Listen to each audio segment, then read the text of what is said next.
Hello, everybody. It is so good to be back in the studio. A $1,000 wick just ignited the feeding frenzy on the BTC CME futures, and that is leaving many traders wondering, is this bullish or bearish for Bitcoin? Don't worry, we got your back today. According to Max Kaiser, China is launching plans, or has plans to launch, if I speak more appropriately in the English language that we call modern parlance, a gold-backed cryptocurrency to directly attack the United States dollar. Meanwhile, derivatives platform FTX just got slapped with a $150 million lawsuit alleging market collusion and market manipulation of Bitcoin price. And Huobi, the third largest crypto exchange in the world, bans American traders, leading to the ever-increasing chain of Poloniex, Binance, Huobi, every single other major cryptocurrency exchange, removing the ability of retail traders to access good liquidity and good options out there in this volatile market. Also, we're going to talk about my visit to San Francisco Blockchain Week 2019 and my initial takeaways from the event in today's exciting episode of Breaking Bitcoin. Gear up, guys. We've got a good one.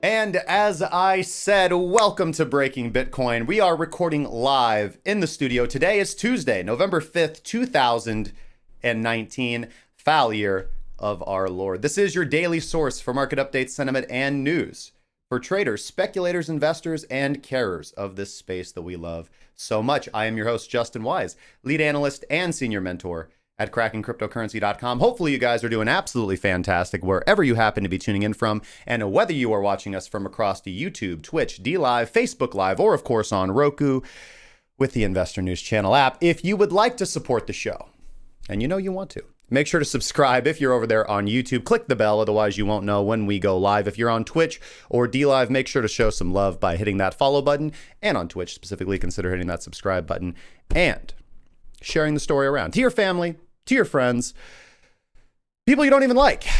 I think this information is important and we try to bring it as best as we can. All right.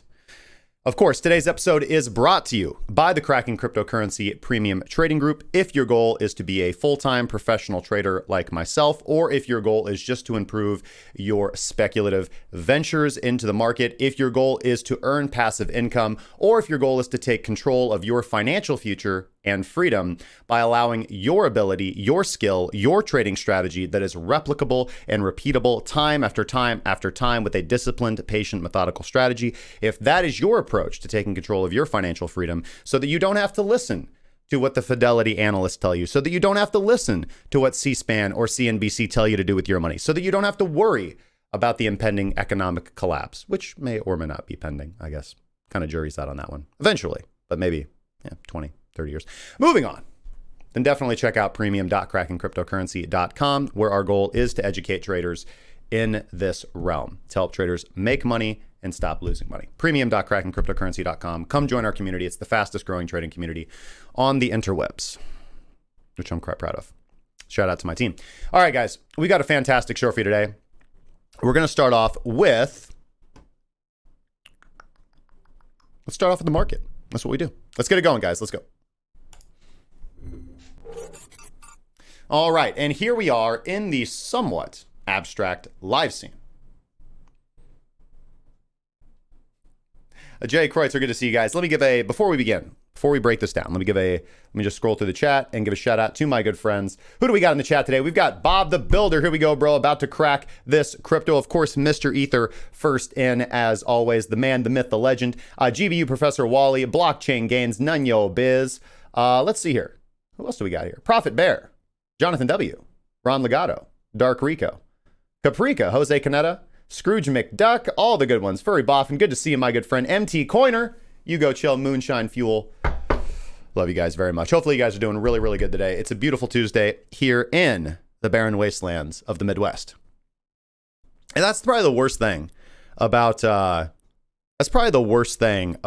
stepping on a plane in San Francisco when it's like 70 degrees and then landing in the middle of the Midwest where it's 40. Ugh. I try not to complain a lot because I'm a fairly blessed human being, That's a lot of hard work, but I'm a fairly blessed human being. And that sucked. That really, really sucked. It put me down for like a day. It wasn't the jet lag, but you know, when I flew out to San Francisco, I was all hyped. And when I flew back, it's like, we're back in the barren wastelands of the Midwest after the beautiful bay. Oh, I'm going to take a nap. Oh my God. So anyways. Thanks guys. I appreciate it. You know, honestly, I do want to comment about the stream. Listen, when we went to San Francisco, you know, we had these huge, big plans. And here's the thing, guys, you don't see it yet. You don't see the work of what we did. I mean, Scott and Ben with the recording, amazing job. I mean, we have some extremely well put together footage. We got some amazing drone footage. We got some amazing B-roll. We got, over 20 interviews. The interviews that you saw on Friday, were obviously fantastic, but we did so many good ones before that. We had a chance to interview Silvio Macaulay, founder of Algorand. We had an opportunity to interview Particle, and not just the part that you guys saw, but an actual sit down with Particle. We got a chance to interview Joseph Abadi. We got a chance to interview Freedom Watch. Obviously, you guys saw Samson Mao and Zcoin. We got a chance to interview Portal. We got a chance to interview so many good projects and teams and developers and influencers in the space. And I am just, excited and thrilled. Got to see a couple other individuals down there. Got to see a few other individuals down there as well. Overall, it was just the best experience. The best experience. I mean, it's if you were bearish overall on the space and the future prospects of cryptocurrency and the market, and then you go to something like San Francisco Blockchain Week and see all the money, all the capital, all the development, all the excitement, everything that's happening there, that gets bashed out of your head pretty quick. That gets bashed out of your head real quick. I mean, the mood, the atmosphere, the environment was absolutely stunningly positive. I mean, honestly, not a negative Nancy in the room. Not a negative. You know how refreshing it was to sit through a week without hearing like one Bitcoin FUD story or one person mention Bitcoin FUD to me? It was liberating. And I'm very grateful. Thank you so much to everybody who sat down. And I am so looking forward to getting these high quality interviews and incorporating all this footage into how we do stuff around here to make the stream more visually and aesthetically pleasing, and just to bring the best content and value that we can to you guys. That is my goal every single day. But as far as live streaming went, and sorry, I'm off on this huge tangent, but as far as the live streaming went, I really had these big plans to do like live streaming every single day. And we just really weren't set up for that. They had moved the event over to UC Berkeley. The internet connection at Four Seasons for CESC was not optimum. And, on top of that, the worst thing is that I realized after I landed in San Francisco, I don't allow anybody to remote access my computer. Like I don't have anything like that set up to remote access my computer. And I had saved the OBS scenes that I do in this show, so you can see, everything the way it's positioned and nice and pretty to the best of my ability. I had saved that there, so I had to recreate all of that from scratch. So, and it was like last minute. We were like, oh, we can stream. The internet's up. Okay, great. Let's stream. So, really wish I could have live streamed everything to you guys. I will next time. Because we're gonna do a lot more of these. Anyways, Bitcoin. What is this Bitcoin that I hear people speak of? And is it going up or is it go down? Does price go up? Does price go down? Here we are on the daily. And there's a couple things that I want to talk about. Before we do that, I want to go over to, let's go over to the longer term charts. I want to pull up Bitstamp so we can do, we're going to talk about obviously where we're at right now with daily setups. And then we're going to go into, we'll go look at the lower time frames, and then I want to do some longer term analysis for you guys and talk about some things that we've been talking about, that the analysts at Kraken Cryptocurrency have been talking about as far as, where do we feel fundamentally or based on higher time frames or based on other factors or technical factors, price is going to go as well. So here we are on the daily time frame, as we are wont to do. Interestingly enough, Bitcoin did not signal to take a long yesterday. However, let's go take a gander at the setup that we have. And as we can see, 42.41, 42.28. It will potentially be signaling for one today because as we can see, and it is very faint. I don't know if you guys can see it. Let's see if I can get some, action zoomed in here. Let's see if I can get some action zoomed in here. this has slightly, as you can see it just painted right there. The reason it's painting or repainting is because the daily hasn't closed. Any indicator is going to repaint intraday because this data is not going to be locked in and finalized until the daily candle closes tonight at 7 p.m. Central Daylight Time, 8 p.m. over on the Eastern Seaboard. So anyways, it's very simple. Yesterday, the majors pretty much all signaled, and by the majors, I mean, for me anyways, as a ByBit trader, I mean Bitcoin, Ethereum, EOS, and Ripple, all signaled to go long, except for Bitcoin. And in fact, just moments before I hit the go live button, my EOS trade, which I don't know if you guys can see, I have open on that screen. That's my trading computer right over there. Hit take profit one. So I've moved my stop loss to break even on the EOS trade. Shout out to the members in the premium group. We nailed that one. And just waiting for the others to follow along as well. Now, I think that overall that's good because these markets, these majors do move in very, they do move very much in confluence with one another. Generally, when we're talking about dollar pairs, either all dollar pairs are moving up, a rising tide lifts all boats, or either all dollar pairs are going down. And this varies wildly with the alt to Bitcoin charts, which I've talked about a lot. I always talk about being a dollar-based trader, which I am. I'm a long-term Bitcoin investor. I've been investing in Bitcoin since early 2016, and that's just where I've been with that. But as far as a trader who uses trading, again, trading is my excuse to not go work a 9 to 5 because I have a family. I have a daughter. Well, more specifically, I have children. I'm a single father, but I have children. I have a family, and and I care for them. I provide for my parents, who are getting on in age and are in failing health. So I do a lot. And to do that, I need money. I need to earn active income. I earn passive income and that works well. That's what pays for my house. That's what pays for my bills. And that mostly comes from my investments. But I still need active income. And for me, that is trading. It always has been. I love trading. I love the act of trading. I love being able to extract money to pay my bills from the market. I love doing that. And that is what my entire strategy is revolved around. Not exactly sure what this is germane to. But anyways, on the daily time frame, if the green line closes right there, just as you saw, it's twitching on and off. If that green line crosses above the red line, right? Currently, we have the red line. This is the noise line for Minx sitting at 42.40. We have the green line sitting at 42.23. So what we need to see is we probably need to see about an upthrust in price of maybe $100. I think something as low as 30 to 50 could do it. And that's not a big swing for Bitcoin. But what we do need to see is on the daily time frame, we do need to see this. We need to see price right where it's at. And as we can see, we're getting volatility here on the daily. Now, so I did not take a long on Bitcoin yesterday. I will be taking a long today should this comport. And so let's walk through the mechanics of exactly why this is true. If we look over at our confirmer, it is bullish. This is commodity channel index. It is above the zero line. It is sitting at 65.81. Obviously, the commodity channel index is a centered oscillator that oscillates around a zero line. You can make this number dynamic, or you can make it static in this case with the zero line right there. But in this case, it is a static number of 0. Often when we're talking about dynamic numbers, we have a lot of algorithms that we use. A very, very popular one is going to be a linear regression model of taking a long, basically linear regression, smooth to moving average of whatever your value is, of whatever your indicator is. In this case, this would be commodity channel index. And then using that instead of a static line. We have a lot of people do that in the group, and we have linear regression algorithms kind of built into Minx as well, but which is my primary initiator. But moving on from that, this is giving us the go ahead. If we go down here and look at Water Explosion on the close of yesterday's candle, we got the go ahead.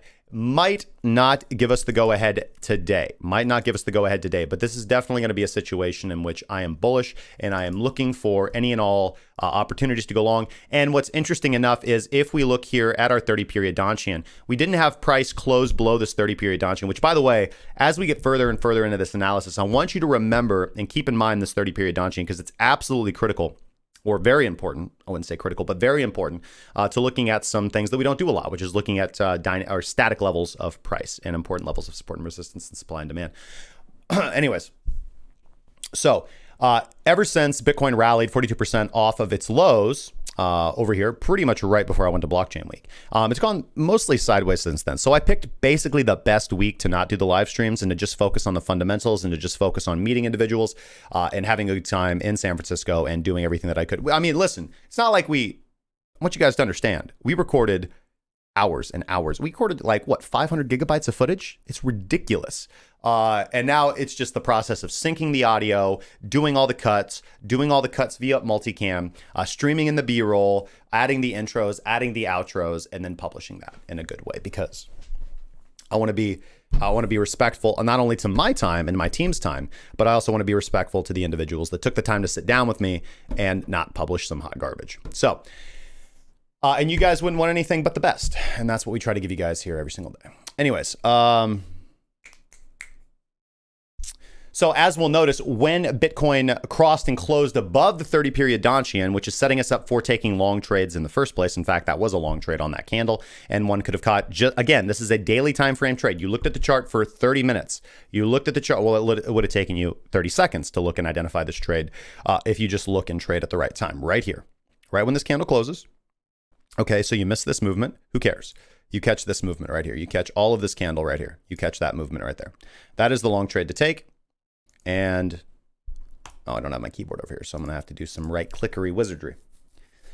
Anyways, but since we haven't crossed and closed below the 30-period Donchian, that Wattatar explosion, we don't need to look at it. This is going to be setting us up for a re-entry trade or a continuation trade. And for that purpose, we don't need the blessings of Wattatar explosion. We already know the volatility is high. We don't need volatility to be high. Volume and volatility come into the market. Well, volume comes into the market in significant fashion in two ways: at the beginning of a trend and at the end of a trend. So you have to ask yourself, there are two massive possibilities, and I don't want to frame this because I don't do this where I'm like, it could go up, could go down, could be this, could be that. That's generally nonsense, subjective analysis. But we do have to ask ourselves, one kind of fundamental question as we just zoom out and look at this movement, because it is significant. It is the third largest movement in Bitcoin's history since its inception. I mean, a 42% rally off the lows, wicking all the way down here to around 7,300, 7,294, and then rallying all the way up to above 10,000 before it was pushed back down to about 9,300. And that all happened in the course of 48 hours. Now, and to be quite honest, the action actually happened over the course of about 3 hours. But either this is the biggest stop loss hunt in history. Either Bitcoin rallied 42% off of its lows merely to capture late-term shorters and wick out all opposing resistance, to completely clear the order books, to completely liquidate all potential shorts so that they could establish at higher prices, which would be anywhere right around this wick is when institutional order flow in this analysis would have been entering into their shorts. Being fed off the liquidity, off of the stop market orders of anybody that was attempting to short this the whole way up, which I'm sure most signal groups were trying to do. Because they suck. Long, basically like they're trying to long every breakout in a bear market, and they're trying to short every push up in a bull market. It's ridiculous. That's my experience with most crypto Twitter traders and with most Telegram signal groups. They're fundamentally always on the wrong side of the market. I could point to some of my I don't even know if colleagues is the right word. Most of the people doing stuff here on YouTube have been trading for like a year or two. But I don't know. It's just kind of what it is. Don, excuse me. Don Camden, thank you so much for the 20 crones, my good friend. Highly appreciated. He says, please plot the BitMEX daily breakers, May 18th and July 19th. Sure. Let me make a note here. MEX breakers, so I don't forget. Gotcha, man. I shall to do that as soon as I finish my ranting here in just a moment. So anyways, so looking for a continuation entry on Bitcoin at the close of the daily. So yes, looking for continuation of this setup and looking to take price up to about 9,800, 10.2, and about 10,289 and about 10,759, looking at where we're currently sitting with closing price. Now, this might change over the course of the night. Again, if Minx closes like this, I'll be long. If it does not close like this, I will not be long. It's very simple. It's very objective. That's how I trade. Some other 90% objective, 10% subjective, is time transformation, which is another proprietary indicator of ours that we've created. It's probably honestly more popular than Minx because we've used it a lot longer. It has more staying power. It's based off the Fisher transform and wave cycle theory. But anyways, and Alex, so one of our senior analysts, Alex, pointed this out to me because the Fisher transform is his primary indicator, based as well on he trades with price action and VPVR as well. He's very, very good at what he does as well. So if you guys would like to follow along with his trades, that is a channel that you do get access to in our group as well, if you guys are interested in checking that out. But here we see that on the close of the 3rd, so this is actually 2 days ago, we did get a confirmed crossover. We got a TT crossover, which is a bullish sign, above 0. And this is something that Alex and I look for a lot. We look for this a lot. We look for price to cross and close above the signal line here on time transformation, above the 0 line. And that is just confirming the same setup. Basically what this is in a nutshell is a continuation trade. So obviously there's multiple ways to do this. You can use this as a reversal indicator. You can use this as a breakout momentum oscillator, as a centered oscillator. That's typically what I do as well. Look for that cross and close above the 0 line here, basically another static level, and take price up until we get the cross under, or the sell signal, which would necessitate price going above the overbought level here, as we can see. But when price returns to 0, which 0 basically represents the absolute median of price distribution. Time transformation is based off the Fisher transform algorithm. So it is taking price and converting it into a Gaussian distribution pattern. So you have a very wide body and fat tails, or, and fat tails on the end. So you can very clearly see outliers as opposed to most oscillators, which do not correct for this. And in a market volatile as cryptocurrency, it can be often very difficult to see outliers in price. So anything that is near to the 0 line everything that is near to the 0 line is returning to basically the standard within one standard deviation of price, over whatever the look back period of time transformation is. What this means is that this recent price movement in Bitcoin's history, when we reach this recent top right here, and we can see that in price, if we just look, it corresponds to this area of the market right here, means that this was divergent. This was price going beyond one standard deviation of the mean. As we can see, here's one standard deviation of the mean. It went beyond one standard deviation of the mean, topped out, and pulled back. What is this in trading terms? This is called reversion to the mean. This is also a mathematical principle and formula, which I'm sure many in the audience are familiar with. So basically, whenever you have something that oscillates around its mean, and then you have price pull back to that mean, price has returned to normality. And you're going to need in raw trading terms, it takes volume, it takes actual market participation to push price away from its mean, or median price. And it is natural market dynamics that pull price back down to its median. Price wants to return to its median. That is a fundamental dynamic of trading and basically of mathematical analysis of financial markets. Price wants to return to its mean. Natural market dynamics bring price back to its fair market value, which is almost always the mean or median price. So it takes volume, it takes active market participation, so either aggressive market buying or aggressive market selling, to move price away from its mean or median. When this happens, price is going to get extended, either to the upside or to the downside. Price will become overextended. And when that happens, natural market dynamics, again, will bring it back to median price. When you are in trend following trading terms, a strategy is that once you have identified an outlier and price is pulled back to its mean or median price, you look to long it again, because this is price resetting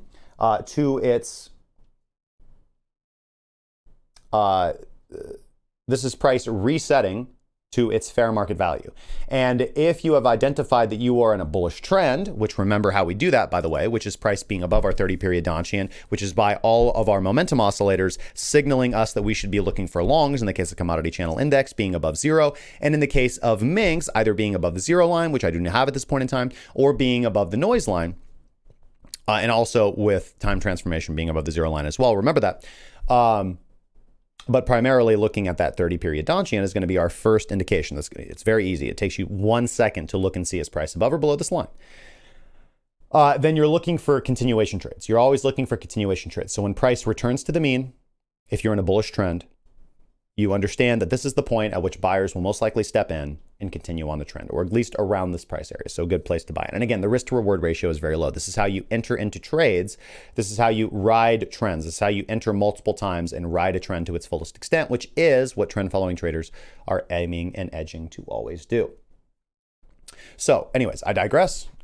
There is that breakdown. So on the daily time frame, I'm feeling pretty bullish. Not only am I feeling pretty bullish, all the indications are bullish. Of course, regular disclaimer as always, nothing. I do not own a crystal ball, and I commonly take small losing trades. In fact, that is probably what distinctly, the main thing that allows me to be profitable is consistency and discipline, and being willing to, without a second guess, without any ego or pride or any feeling of such nature, be willing to call a loss very, very early.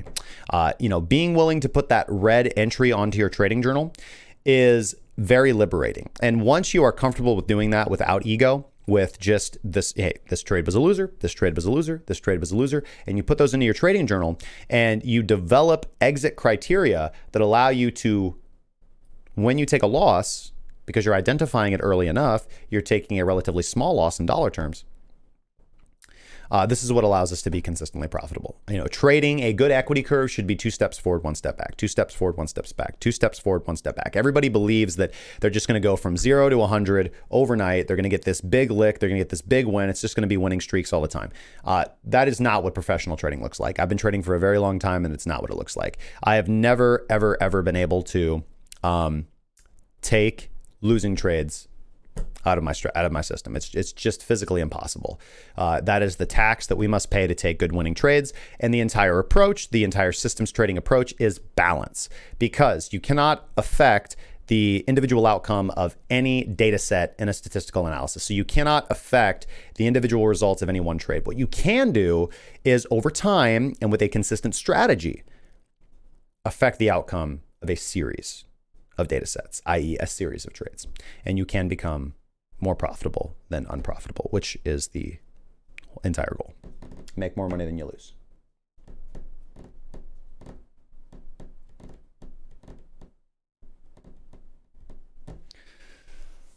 Okay. Now, before we get into the MEX breakers from Mr. Don Candon, I want to look at a couple of other things. So let's go to the I want to go to the weekly time frame, and we're going to hide that real quick. Weekly time frame, we have crossed and closed below the 30 period downtrend on the weekly time frame. And as I said, dollar cost averaging began resuming at that period in time to add to my spot holdings of BTC. Every week that we close below the 30 period downtrend, I will add to my Bitcoin position in whatever capacity I am allowed to. Money Monday, guys. Money Monday. Weekly candle closes on Sunday. Every Monday I wake up and I buy stocks or I buy crypto, whatever I need to. So it's not trading, it's long-term investment. You can do this on the monthly time frame if you want. You can do this on the daily time frame if you want. I don't recommend doing it on the daily unless you're DCAing in such small quantities that you can do that. Again, you got to space out your capital allocation for the year, for the month, for the quarter. But something interesting on the weekly time frame. Actually, 2 weeks ago, again, we got that same confirmed crossover on time transformation as well. Which, again, if we look back at all the times that time transformation has crossed over in proximity to the oversold level, we almost always, it's almost always a good sign. Almost always a good sign. The weekly time transformation is spookily. Is that a word? Spookily? I like it. Spookily. Patent that shit. Spookily accurate. Now, there are a few caveats here. I want to point this out. As with any indicator, there's no such thing as, oh, it's magic, Anyways, so I'm going to circle the bottoms on time transformation. And we'll go back and look at market activity.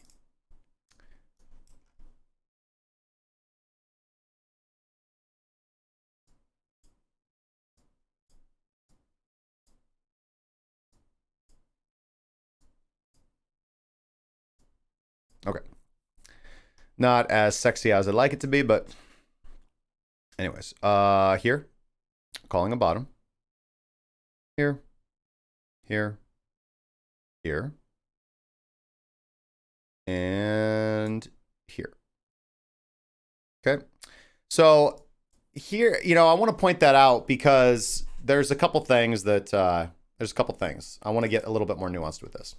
So in this first example, we have Bitcoin bottom. We put in a top below zero, which is a bearish sign. And then we put in a lower low on the oscillator. Let's see if we made any divergence. I would be interested to see. We did put in a higher low. Yes, we did put in a higher low. So we did have a bullish divergence there, which is good. And we had that on the cross on the 9th of April. Had it on this candle. So not prescient enough, did give us about 3 good weeks of bullish price appreciation. Missed the first week. Again, these indicators are not predictive. They confirm. And that's exactly what we want. Because leading indicators or predictive indicators are going to get you into trouble, in my experience.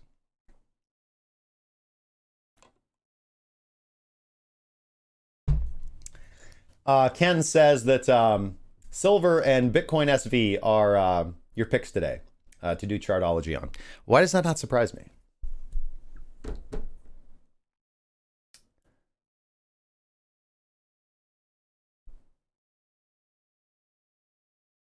Dear Cryptomeister, good to see you, my friend.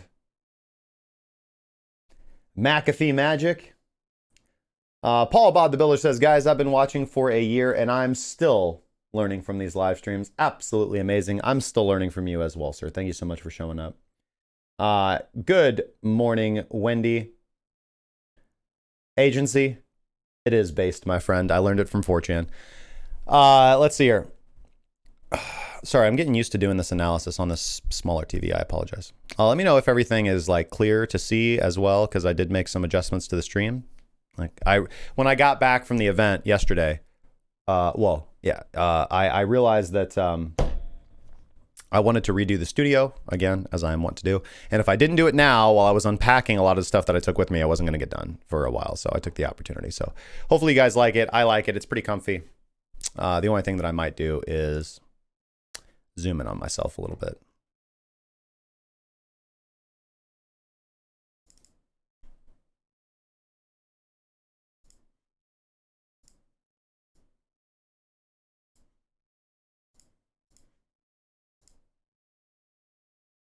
Yeah, that's not too bad.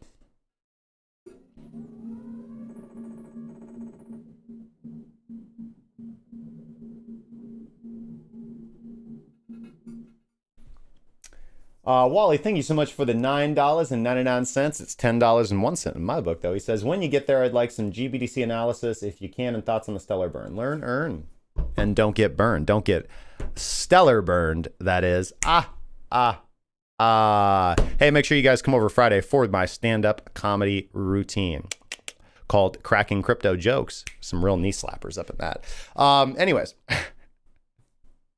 thanks so much, my friend. Yes, I'd love to check out GBTC. Okay, so getting back to my weekly thoughts and concepts here. Basically, my entire point that I wanted to make and what I'm looking at personally is this, right? So we have, obviously in December 2017, and it's very speculative as to whether we should even incorporate this into most models. In fact, most of our back testing, we actually cut out the data from a large portion of 2017. Basically from here to here, we cut this out. But after a parabolic move, that was a parabolic move in Bitcoin's price history. What did we see? Obviously, we saw a huge sell-off. And then we saw a very weakly consolidating market with continual higher lows and a consistent level of support around that $6,000 area. But just lower highs, lower highs, lower highs, lower highs, lower highs, lower highs, lower highs. Actually, not that many lower highs, just 1, 2, 3, and 4, and then death. Until the big breakout above the 30-period Donchian, which again, 30-period Donchian, if you were just using the 30-period Donchian for your buys and sells, you would have done better. You would have done better than the market. Like even in the worst case scenario, you would have sold at 8,000 You would have bought somewhere down here around like $600. And then you would have got back into the market around 5. Pretty good. Pretty good. Outpacing the market. Any hoosers.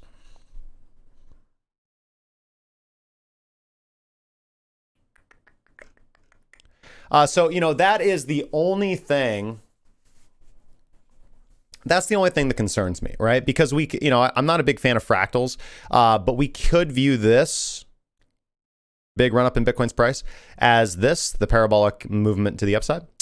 And, with a little bit of exception, because obviously there was a drawn out period of consolidation here, but we could view this as the big sell off.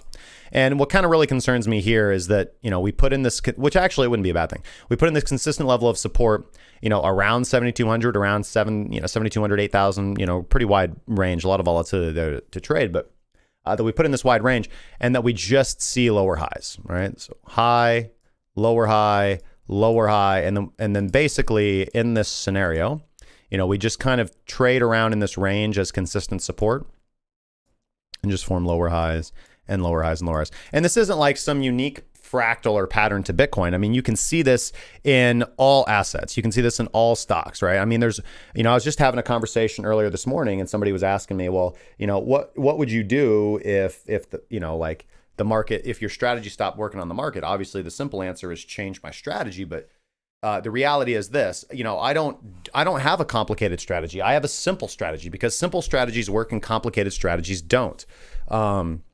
There are weaknesses in the market and you exploit those and that's it. But the reality is that the entire way that I trade just takes advantage of the way that markets flow across all asset classes and throughout history.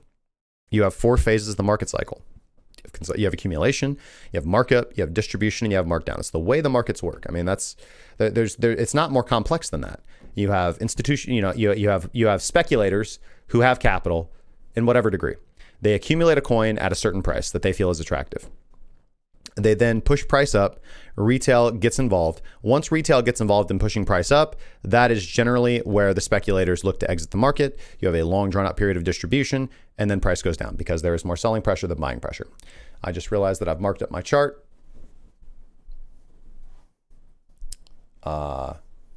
Pretty sure some of my other YouTube colleagues, again, don't know if colleagues is the right word, would be very proud of me for marking up the chart in this ridiculous and horrible fashion.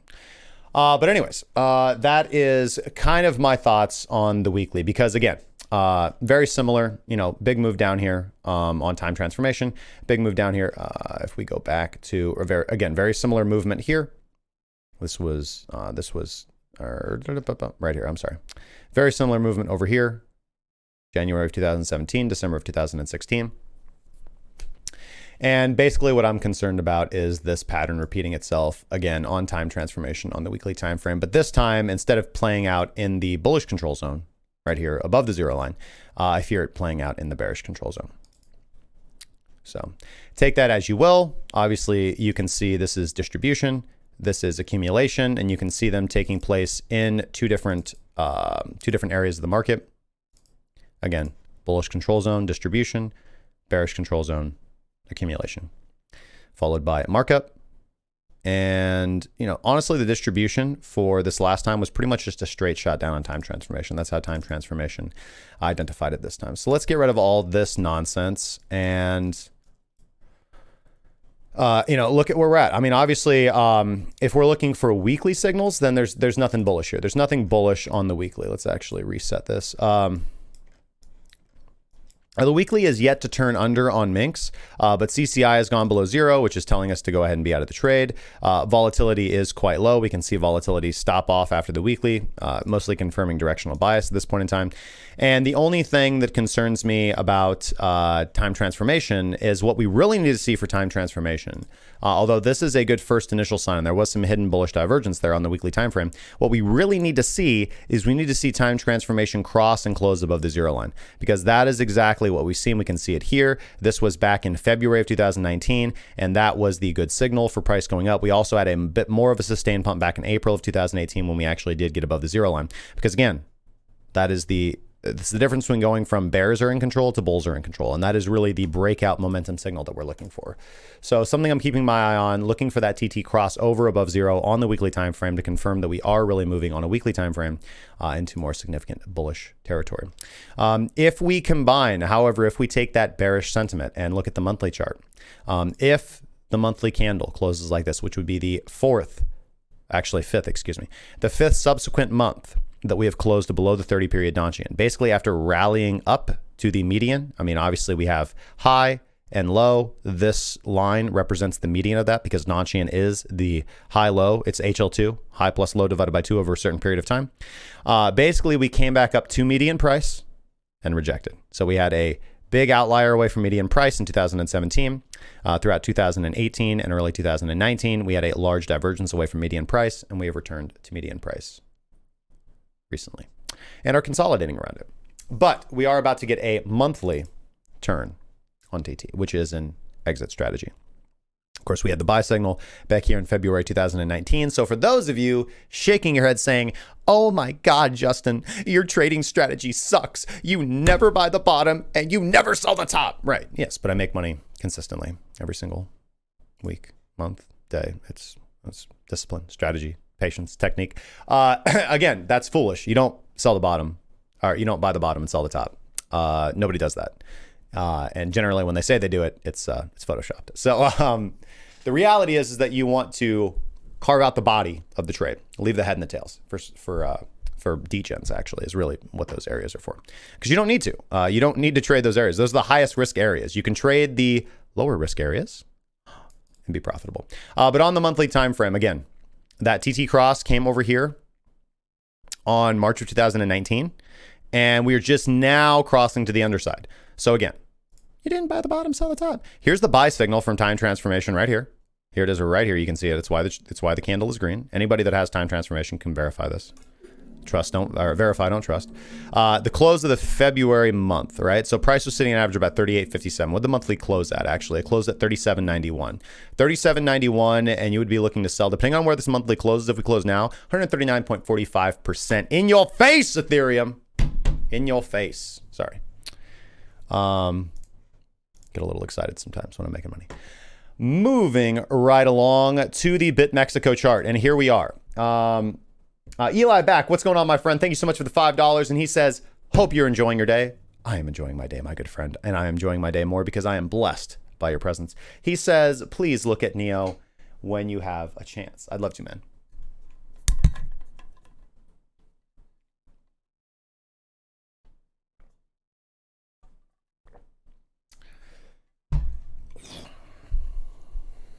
Sorry, that was gross. But it is what it is. If you guys are totally cool with me getting up and blowing my nose on stream, I'll definitely do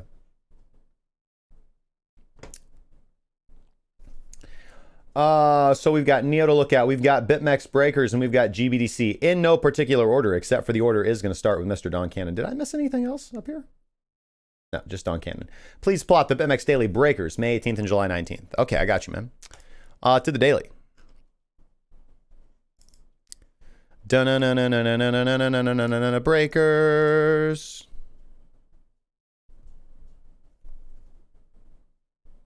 Thank you, Jessica. She says, you are the best and funniest person. Well, hey, tell my 11-year-old daughter that, because she does not think I'm funny. Just can't get through to her. One of these days.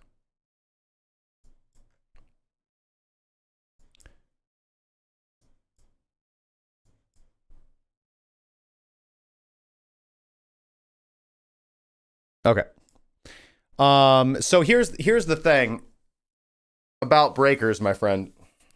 There are about 90,000 schools of thought on breakers, but the reality is that, in my opinion, what is a breaker? Like is it a magical term? Is it a unicorn? Is it, is it just some magical predictor of price? No. A breaker is supposed to represent an area in which the last potential buyers bought before price turned the other direction, or the last potential seller sold before price turned the opposite direction. Because in my opinion, the proper definition of a breaker, and the one that I teach, is a breaker is the full body of the candle, not the full body, but the actual body. So the difference between the full body would be high to low, and the actual body would be open to close. So it's the actual body, so the open to the close price of the candle that represents the last up candle in a bullish trend before a shift in market structure. And a shift in market structure is again not a subjective term. This is my big problem, and I'm sorry I go off on these rants, but you have all these kids running around on crypto Twitter and running around on YouTube and streaming on Twitch, which, by the way, you guys go watch us on Twitch if you're not already. It's twitch.tv/cracking crypto. Anyways, you have all these kids streaming who are just using words that actually have dictionary definitions, and they're just using them. They're like, so again, I see people use the word market structure all the time. They're like, well, this market structure is, or based on this, and this is a shift in market structure. No, it's not. Market structure is a thing. Market structure is defined by two or more subsequent higher lows and lower highs. Sorry, hold on. Let me start over again. Scratch that. Reverse it. Wind back 30 seconds and then block your ears for 30 seconds. And then we'll pick up right here. A shift in market structure is literally defined as a lower low and a lower high and then another lower low. Okay? It's 1, 2, 3. Google, leave me alone. So you need to put in a lower low, a lower high, and then a lower low. Okay, that's what a shift in market structure means. You're going from higher highs and higher lows to lower lows and lower highs, or vice versa. It's not, oh, this one big candle shifted market structure, or this wick has shifted market structure, or my dog walked sideways today when it was peeing in the yard. Therefore, shift in market structure. It's, were we previously putting in higher highs and higher lows? And now we're putting in lower highs and lower lows. That is chart guys. Thank you very much, by the way, if you use that segment in your clip, because I've never seen anybody say higher highs and higher lows. But again, huge respect for chart guys. It takes a lot of grind and hustle to go live and post your charts every day. I know. I do it. It's hard out here. Anyway, so I don't really see a huge shift in market structure. You need a shift in market structure to really denote a breaker. So for example, here's a breaker. It's going to be this candle right here, specifically the candle on the 4th of May, 2018. And you said, plot the BitMEX daily breakers. Hold on a second.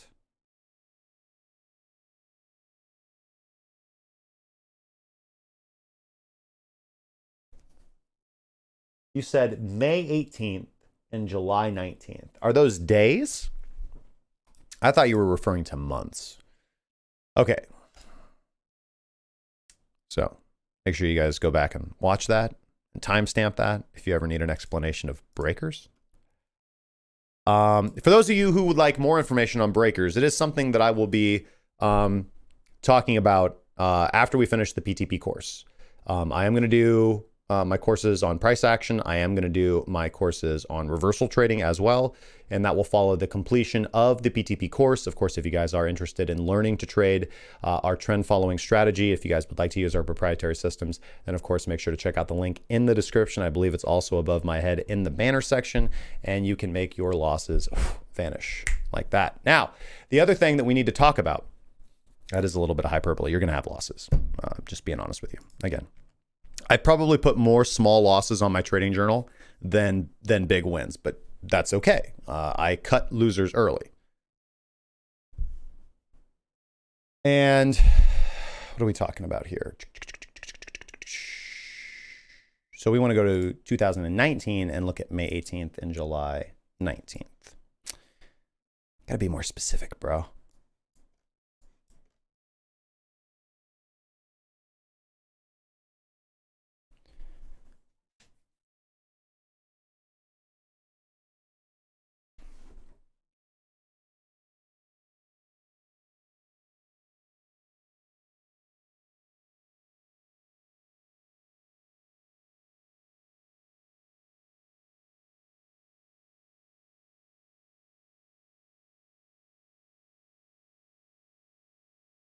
You know, the other theory is this, man. The other theory is this. The other popular theory, and this is what ICT teaches to the best of my knowledge. I've talked to a lot of his former students. In fact, some of his former students are students of mine. And I don't really mean that disrespectfully. I trade fundamentally different from ICT. But anyways, the way, and again, please correct me where I go astray. The way that ICT, I believe, teaches breakers is this, basically, where you're in a trend and then you have a pullback and you get a candle that looks like this. It's basically the lowest low in a correction before continuation of the dominant trend. And that's what confirms your breaker right there. That's what confirms your breaker.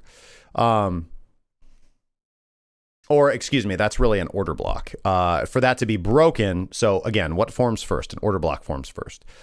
In my opinion, this would be an order block. Right here. This would be an order block. Okay. So the 14th of May 2019 would form an order block for me, not the 18th or the 19th of May. The other style of order block would be this this daily candle on the 17th of May 2019. But again, we're in a bullish cycle. We're in a bullish cycle right here. We put in a lower low. We don't really put in a significant shift in market structure. So it's debatable as to whether that's even an order block. Of course, we're going to find one on the lower time frame, and I think with the volatility of Bitcoin, it's valid to talk about.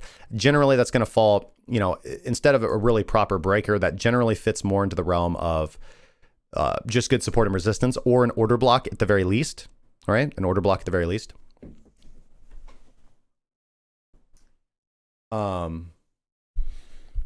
But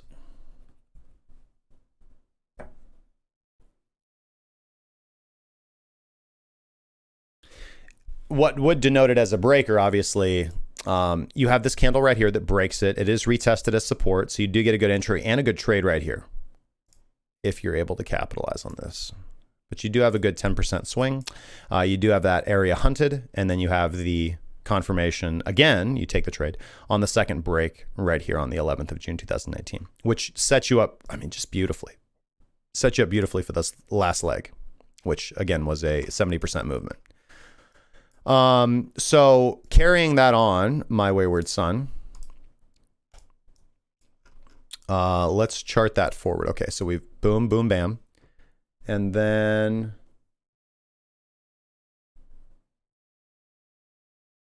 what was the other one, my friend?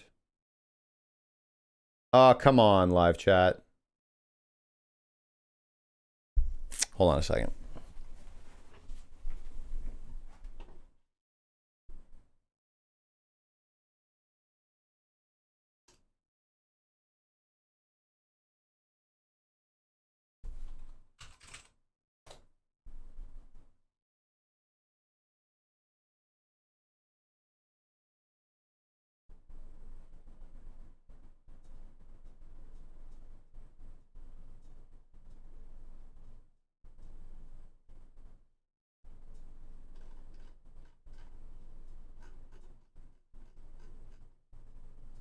July 19th.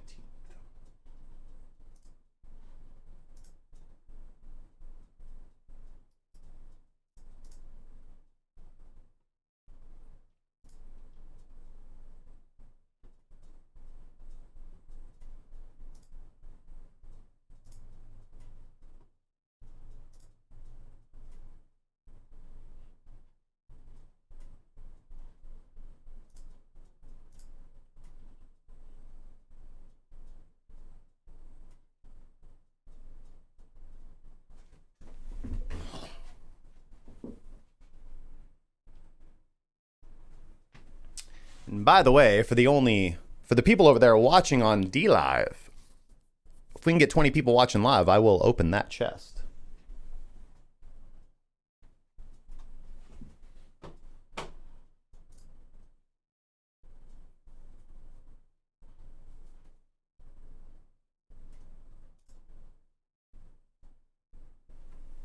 The chest that I just added 50 lemons to. Okay.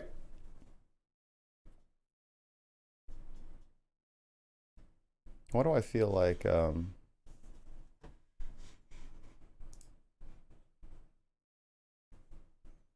You guys all good? Can you see me? Can you hear me? For some reason, my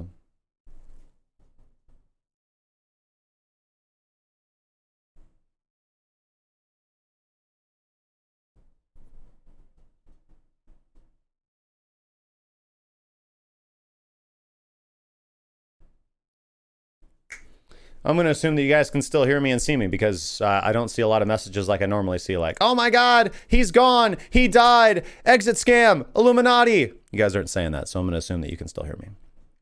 And if you can't, then, hey, you know.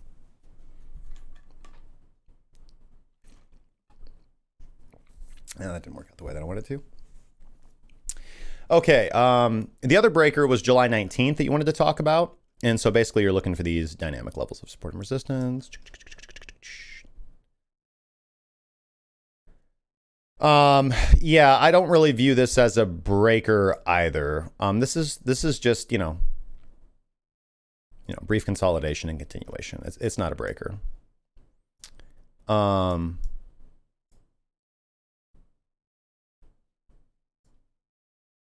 Again, this candle right here, to the best of my knowledge, would be an ICT style breaker.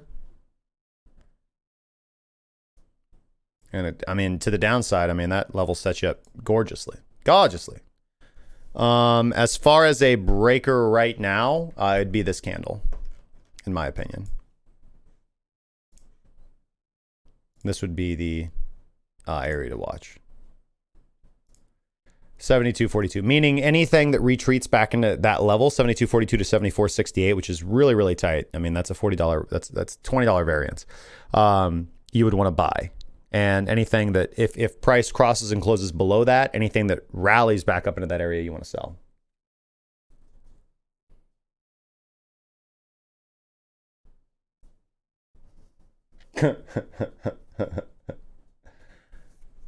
I'm looking at June.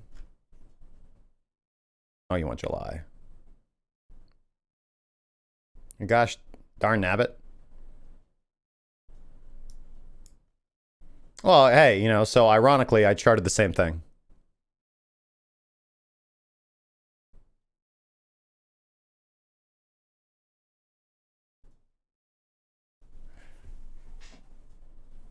Yeah, audio should be good.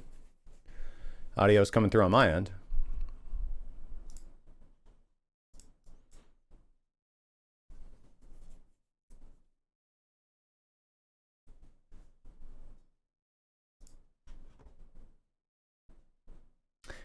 Is VeChain crap? I don't think so, to be quite honest with you. You know, I'm pretty aggressive on the coins that I don't like, and I actually quite like VeChain. Ricardo Pierce, good to see you from South Africa, my good friend. Okay, so we've got GBTC and NEO to look at when we get back. We also got a ton of news, but we got to take care of the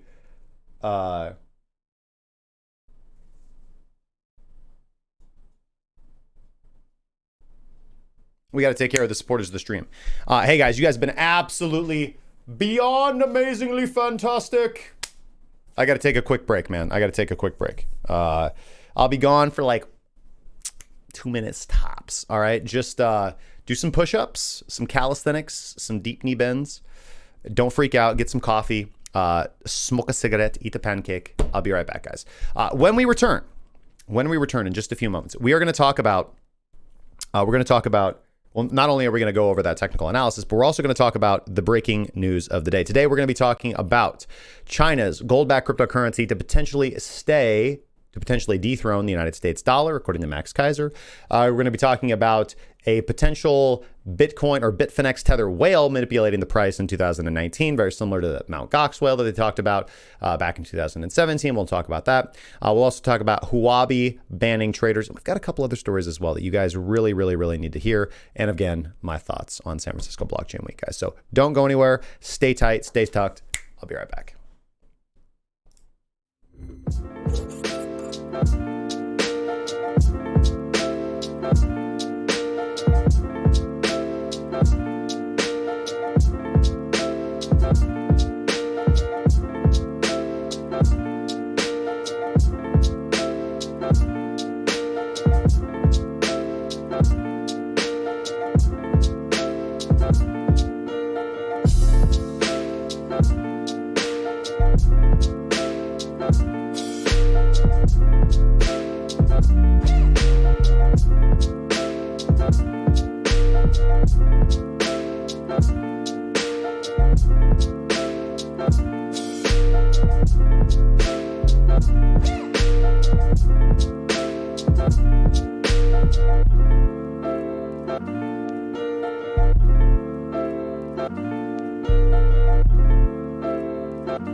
Hey guys,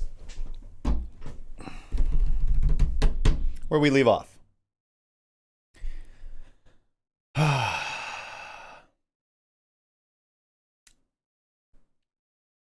Tailpipe Tony. I like it. No cigs, only greens. Good to see you, man. All right. You know, Ken D, I thought that latest comment from you was actually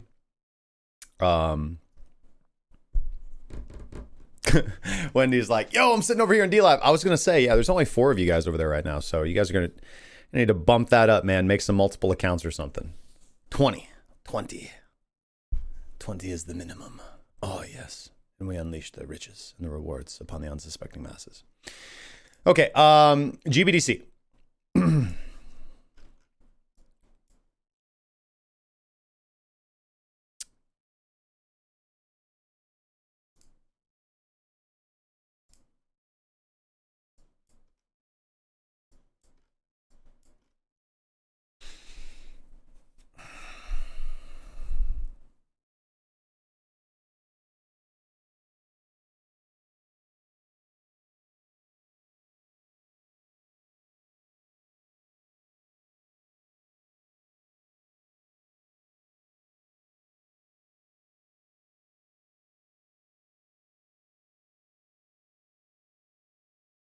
You know, the only thing that stands out to me about this chart, before we throw PTP on here, the only thing that stands out to me about this chart is this floor, right? So you have, in my opinion, a breaker here at 12.18, 12.10 to 12.18. And that's exactly where price is busting up against right now. This actually doesn't look fantastically bullish until we break above that level. I think that's kind of the difference, the main difference that I see here from the regular spot Bitcoin chart, which to me is a lot clearer. The regular spot Bitcoin chart is large move to the upside, consolidation, and looking ready for continuation to the upside. Whereas, you know, the GBTC chart had a big gap up, a little bit of a pull down to clear this gap, and then it's already had its kind of second leg up. So obviously, from this perspective, GBTC has moved a little bit more positively than over the last few days than spot Bitcoin has. You know, they tend to move. Their relationship overall, in my opinion, is very similar to Ethereum and Bitcoins. Overall, they move in the same direction with slight variance because you have a little bit, you have different active market participants. I just don't really see anything fundamentally predictive looking at this chart, and I could be missing something. Again, the only thing that I really see, for me anyways, is just this fairly classical level of horizontal resistance. Previous support, previous shelf, previous floor. Again, looks very similar to the $6,000 Bitcoin after we peaked, and then lower highs, lower highs, lower highs, breakdown. You know, in fact, this, you could almost represent this as like a mini fractal of like all of 2018, 2019, right? Like parabolic run up, you know, big steep move down, lower high, lower high, lower high, lower high, consistent support, lower high, break down to 3K, bottom, rally up.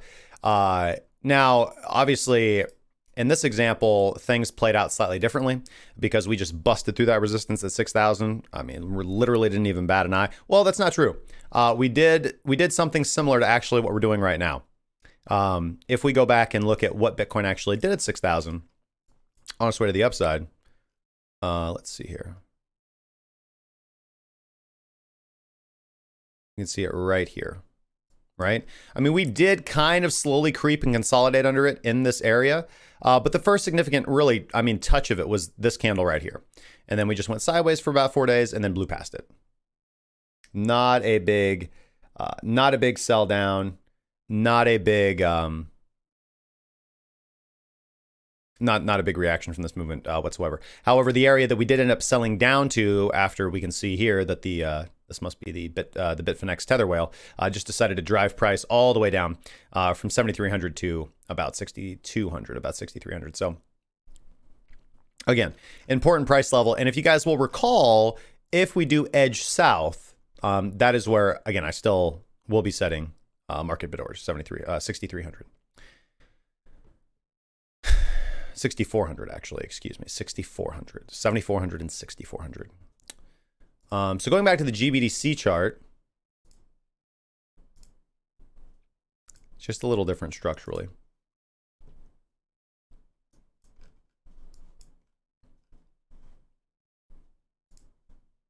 You know, if I was just trading this chart naked, I would say just based off the technicals, I would most likely look for rejection here. And the most bullish thing would see about 2 or 3 days of consolidation right here with no discernible bullish movement. Obviously, listen, I mean, if we break out and cross and close above this level, then that's good. That's just going to be your classical breakout above the level of resistance. How you trade that is up to you. I mean, do you immediately take the trade? Do you wait for a pullback? Do you look for a BPC, a break, pullback, continuation? How you trade it is up to you. But the dynamics are the same. But 3 days of consolidation again. So, you know, big movement up. The pattern that I always talk about when I'm looking for breakouts above horizontal resistance, and this is the one that I actually teach in the group as well with more nuance, is, you know, butting up against resistance, either sideways consolidation and then breakout above, which is good. It shows reaccumulation right below a level of resistance, which is quite bullish. And the breakout shows that buyers are overcoming selling pressure. Or if we pull back and put in a higher low, again, here's the kind of the median or previous resistance of this range. So anything above, you know, roughly 11.4, I think, a higher low above that would be pretty good to see. So turning from subjectivity into objectivity. Let's look at our indicators. We are above the 30-period Donchian.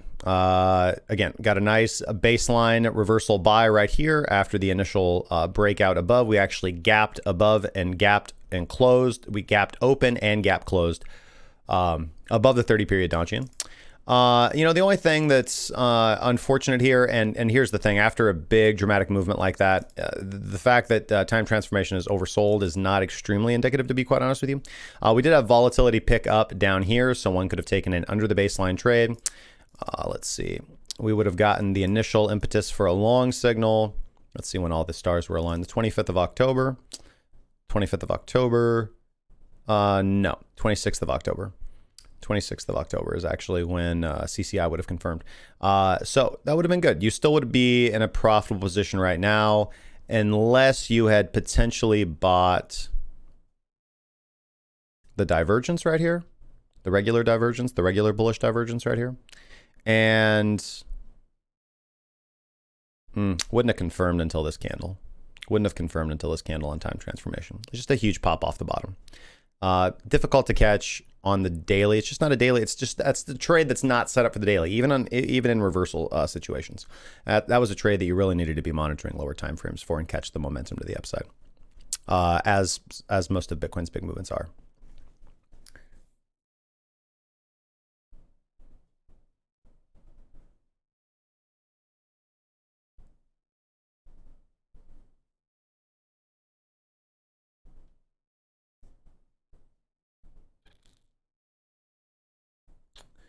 Ricky Thompson says, with the news you're about to break about a whale causing the 2017 pump and various manipulations by bad actors, how true are the charts if price is being pushed around unrealistically sometimes? Because every market that has ever been any time ever in history is being pushed around by unrealistic actors, by bad actors. It's just the reality of financial markets. You know, this is a question that I get a lot, and the answer is this: the answer to that question is that I think you're asking the wrong question. Technical analysis of the financial markets is not a magic 8-ball. There is nothing, like, all we're doing really is systemic statistical analysis, and we're looking for high probability trade setups that can yield profit, because there is inefficiency in the market. The reason there's inefficiency in the market is because you have a lot of active market participants that are engaging in a zero-sum game where there is, you know, difference in opinion between what is the fair market value of the price. Auctions, the auction theory of the market. So because this instability exists in the financial markets, a trader with capital on the sidelines and the grit to enter into a position and ride it out in a disciplined fashion can make money. You know, I'm not here to tell you what price is going to do, man. I'm here to teach you how to make money. That's what I do. I have no clue which way price is going to go. I'm just being upfront with you. Could go up, could go down, could go sideways. Probably will not move to the left. If they do, perhaps I've had too much to drink and I'm looking at the chart or my monitor incorrectly. But I don't drink, so I don't have to worry about that too often. I mean, the reality is that technical analysis works. if you approach it in the right way. If you understand that technical analysis is not predictive, that it doesn't tell you what's going to happen in the future, it doesn't matter how nice your lines are, it doesn't matter how many dots you connect, it doesn't matter, how well you forecast, it doesn't matter. Technical analysis cannot predict future price movement.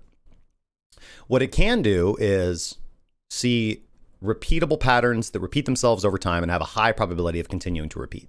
And you take those setups, you take those trades. And that is everything that we do in the group, is we just teach people how to build those models. We teach people how to build those systems.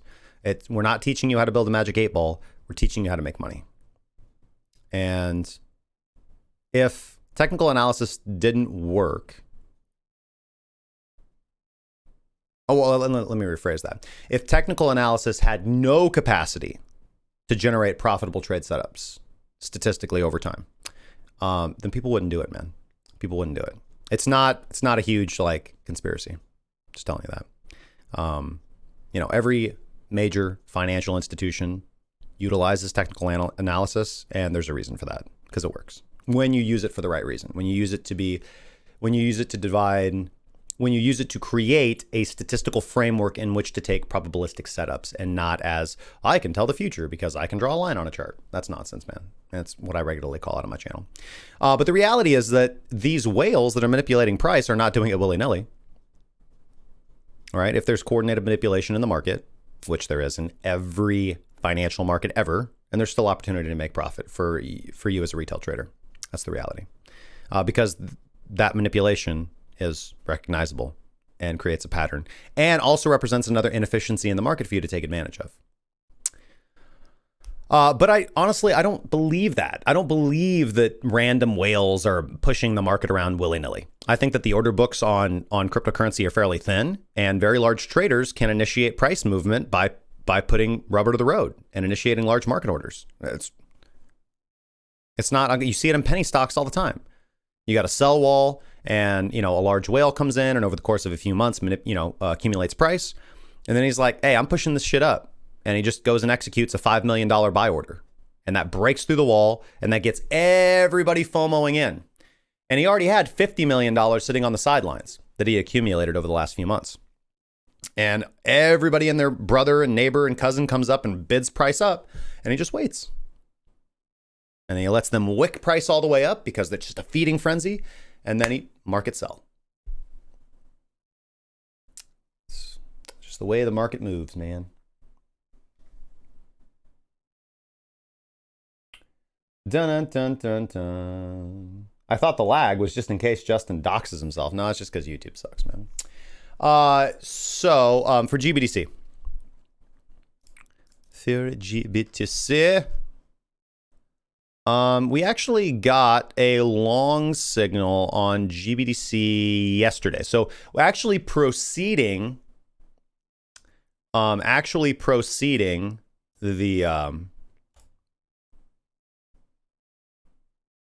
spot. Actually proceeding the spot. GBTC did give us a continuation long yesterday. And again, the only thing that's a little concerning about that is ramping up into this breaker or this level of horizontal resistance. But, what's the worst case scenario? We end up crossing under. It is a fairly weak signal, not a big divergence between MIGs, but that's also a good sign. You don't want to be entering on too high of volatility. You want to be entering before the largest wave of volatility comes in. So I don't see anything massively predictive. Did I miss anything else with your request there, my good friend? Let me know, Wally, if I did. On to NEO. It's going to be a large set, NEO BTC, and then we'll look at NEO USD.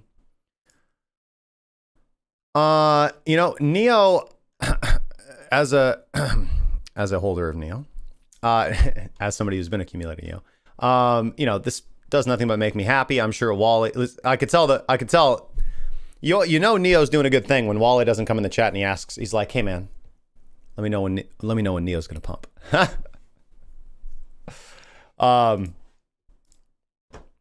what are we looking at right now? You know, pretty big move into the upside on NEO. Pretty big wick here to the upside. That generally lets us know the price is going to cool off here for a little bit. And what we're doing right now is just moving in consolidation.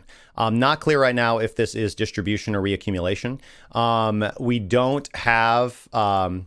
we should be out of active trades. We should have been out of active trades on this candle right here. We had the ability to get long right... under pressure right here on the 22nd of October 2019 is the last time we got a confirmed daily long signal. And then we also got a continuation signal on the 25th. So would have put us in here for the 2 days of highest volatility. Excuse me. And then exiting just very, very shortly after that on the 28th, which is good because daily time-wise, there's not been... that attractive daily volatility that we're really looking for. This is more lower time frames. And, you know, this is now, again, massive movement, massive movement with a big wick indicating that, hey, man, we're going to cool off for a while. And you know that you're most likely going to move in consolidation. That's when you turn on the reversion of the mean strategy. And we've talked about that over and over and over in Bitcoin's price. Massive move to the downside or the upside in Bitcoin. I mean, huge move that everybody's like, oh, my God, put the magnifying glasses on. You know, nothing's going to happen for like a week or so. Mean reversion strategy. That's when you flip your bots on. And you flip them off as soon as you get a breakout.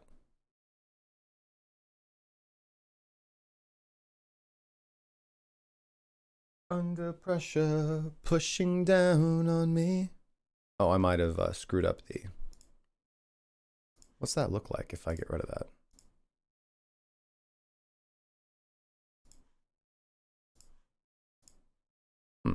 Interesting.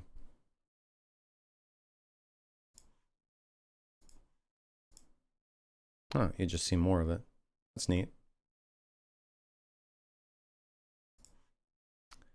So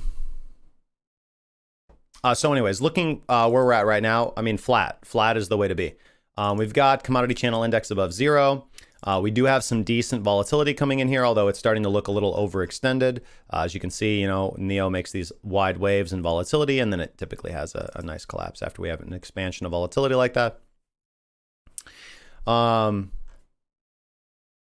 know, I would be bullish on NEO still above 110,000 sats.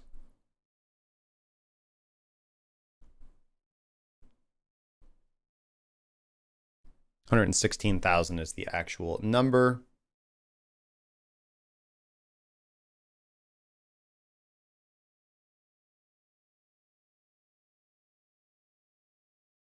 And there's nothing to do right now. There's no continuation signal. You're kind of dealing, unfortunately, with this distribution area right here. That again just really crests again from a 30-period Donchian up here to the wick. And you know, one thing that we've talked about with large wicks like this is that they're generally very difficult to get over because these areas represent individuals that market bought. Anytime price pushes itself up, they're going to take the opportunity to sell at break even or a slight loss. So, you know, you've got limit orders that are just scattered throughout this entire area looking to take price down. Now, long-term hold-wise, I think NEO's a pretty good hold. But active trade-wise right now, you were in, you're out, you're waiting for your next in. And you actually have you have multiple confirmed exit signals right now. So, looking at its dollar valuation,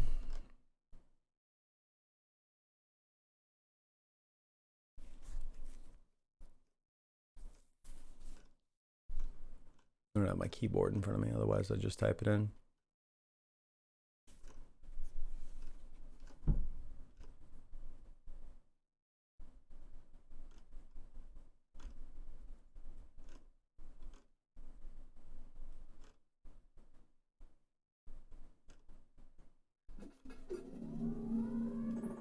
Thanks for the love, person.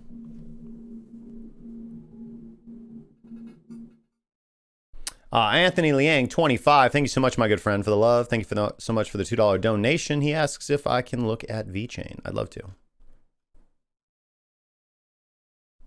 Come on, Neo. You're embarrassing me in front of my friends. Here it is. Right at the top that I scrolled by. NEO to the dollar. Looks fairly similar. Again, much cleaner trading the dollar or looking at the dollar valuation. Again, super clean long signal right here on the 24th. No switchy exit signal. And just a beautiful rise up. Gave you the long signal right here. It's a confirmed PTP long signal on the closure of this candle on the 24th. You ride that baby up, and you got the exit signal right here. I'm sure you would have hit almost all your take profits right there. But again, beautiful trade. And we haven't gotten one like that. Let's see here. Here was one. Might have hit TP1 on this one. And then we would have been out on this candle or this candle. I would have been out on this candle.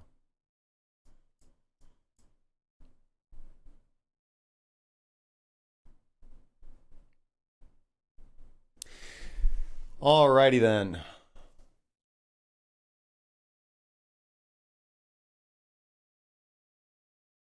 Hey, GW, good to see you, man. Ricky, my thoughts on Bit 7 are don't. That will be all. VeChain.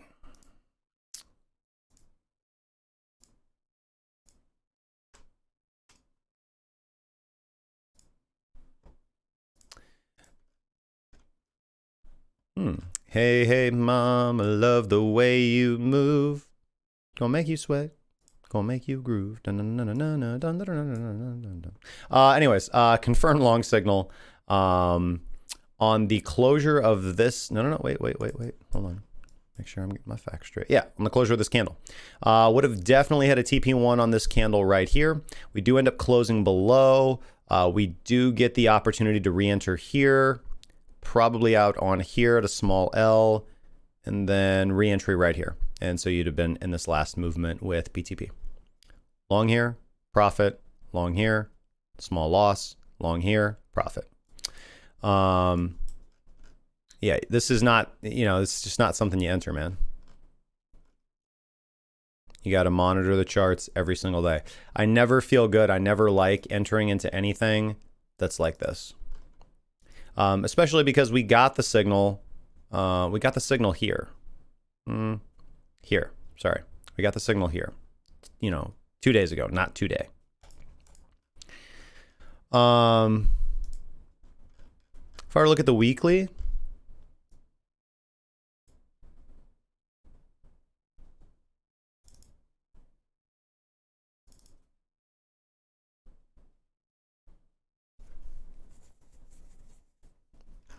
Unfortunately,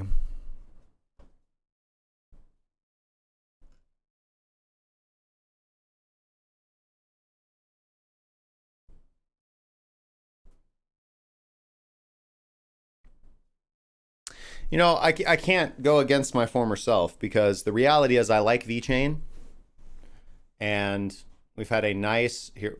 Prepare yourself for some classical technical analysis that I always talk shit about. Again, had a nice double bottom pattern, here.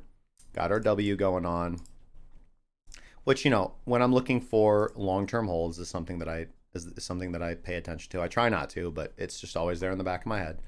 And among other patterns on higher time frames, I've noticed double bottoms to kind of work okay. Again, I think that the better opportunity is to just utilize the daily time frame in the methodology that I teach and utilize. But weekly patterns aren't the worst thing. They just... The problem with patterns is that people start seeing patterns where they're not there. And I don't think the patterns actually work. It's just, like, for example, when are you going to see a double bottom on the weekly, right? When price is at a relative low.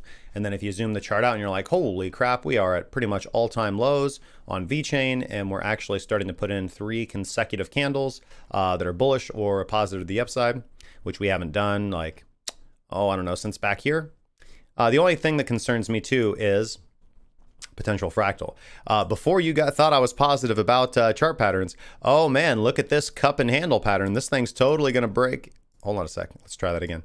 Look at this cup and handle pattern. This thing is going to come up and form its little ladle, and we are definitely going to the... Oh, man. Shoot, what happened? So we do kind of see that same You know, fractal kind of working itself out again, right? Right. Yeah, people language, right? So, you know, if you were looking to have and hold VeChain anyways, I can't argue with the price that it's at. Anytime price is at a relative low, you begin to think that's attractive. Pretty big movement today. If I were looking for a trade, I wouldn't be looking to take it, but on the weekly, I could see price going up to around, I don't want to say 89 all the way to the baseline. We weren't able to make it there last time on that weak little baby pump, but maybe 70. Maybe 70 or 75 sats. I could see that. Which definitely gives us room to breathe. Or room to grow, I should say. The other thing, too, is we're actually going to be getting a confirmed weekly long signal. The close of this week's candle. So maybe revisit VeChain on Sunday to see if it falls into the realm of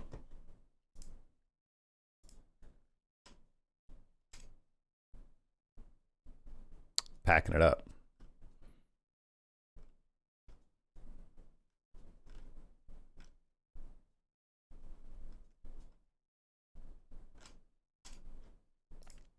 All right, with that being said, gentlemen,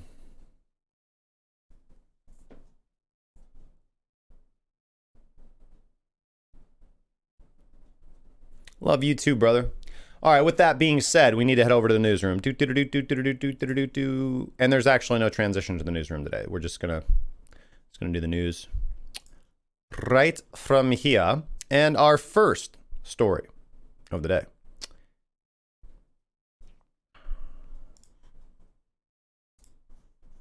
is China's secret gold-backed cryptocurrency to destroy the United States dollar. Now, this is actually a pretty interesting clip to watch. Bitcoin has vastly outperformed gold over the last 5 years, but is that enough to put all the Bitcoin doubters to rest? Joining me on the never-ending Bitcoin versus gold debate is none other than Max Kaiser of the Kaiser Report and Bitcoin Capital. Jump the gun there. You know, I think she's a great interviewer. I'm not going to lie. Daniela. I think she must watch my show for the teases. Because again, that's a Justin Wise tease right there. I mean, literally. Anyways, pretty interesting to watch. This is a really, really short article, but honestly, we tossed this around in the production room probably like an hour this morning, and I just have a lot of thoughts. So in the news today is Max Kaiser and his claims that China is launching a gold-backed cryptocurrency with the express purpose of dethroning the dollar. Now, this comes on the heels of the digital renminbi, which we know China is gearing up to launch, as we've previously reported on this channel. Now, in Kaiser's own words, he stated that China's plan is to pull a, quote, trap door, unquote, on the United States by launching this gold-backed crypto, which will devalue the United States dollar to zero, in his words. Now, he did state that although a lot of details on this have not been divulged, he received a carrier pigeon that his top secret Chinese contact sent him to convey the message that the cryptocurrency that China will be rolling out will definitely be backed by gold. Don't fact check me on that last statement. It may or may not be accurate. China reportedly has 20,000 tons of gold in reserve. So this is actually not a ridiculous claim or imagination.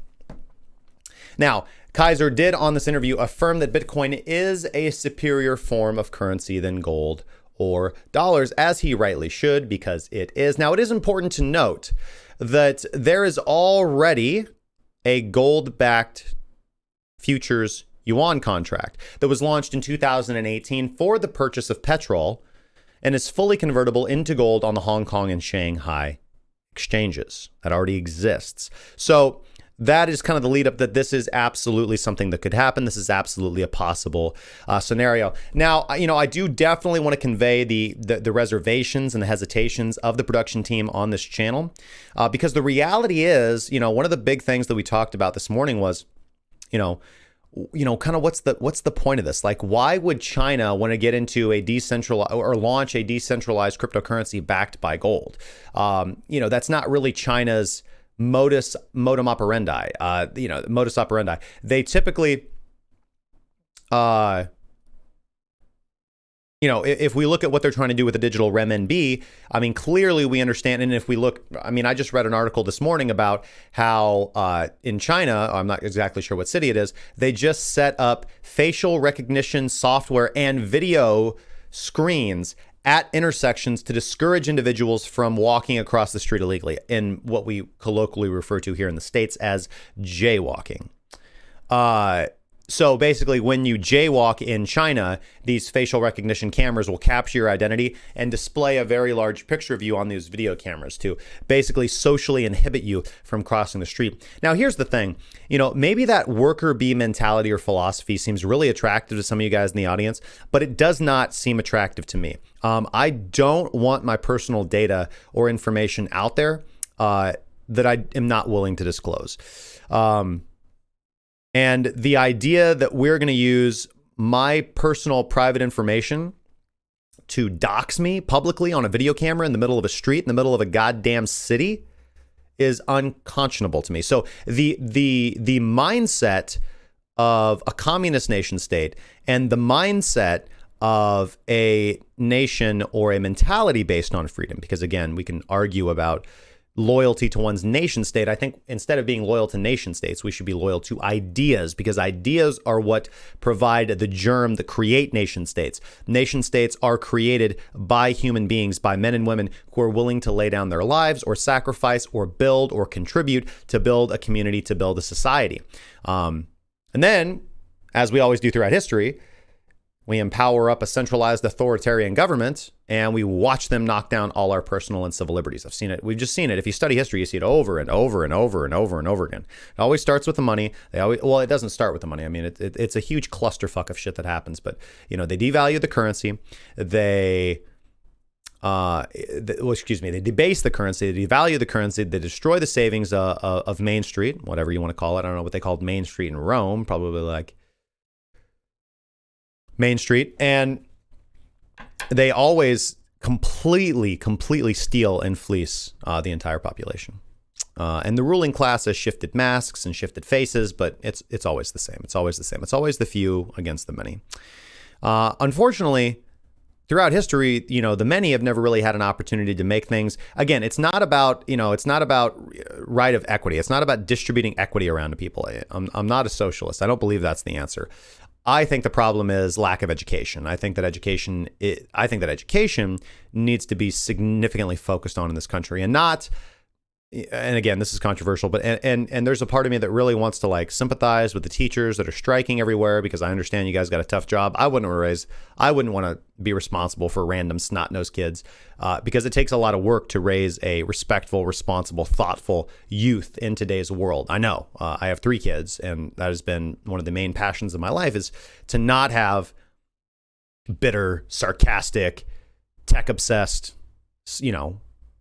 bratty kids. My kids are very thoughtful and respectful and patient and kind and critical thinking. And, I've studied philosophy. We talk about philosophy all the time. We talk about life and death all the time. We talk about Bitcoin all the time. We talk about the economics all the time. And they're not even in high school. And that's what's important. The problem is, most parents want to completely outsource the role of parenting to the state. And that's pretty terrifying. But anyways, setting this aside, so this is China going to launch a gold-backed cryptocurrency again? I don't have any more data on this than what Max Kaiser has said.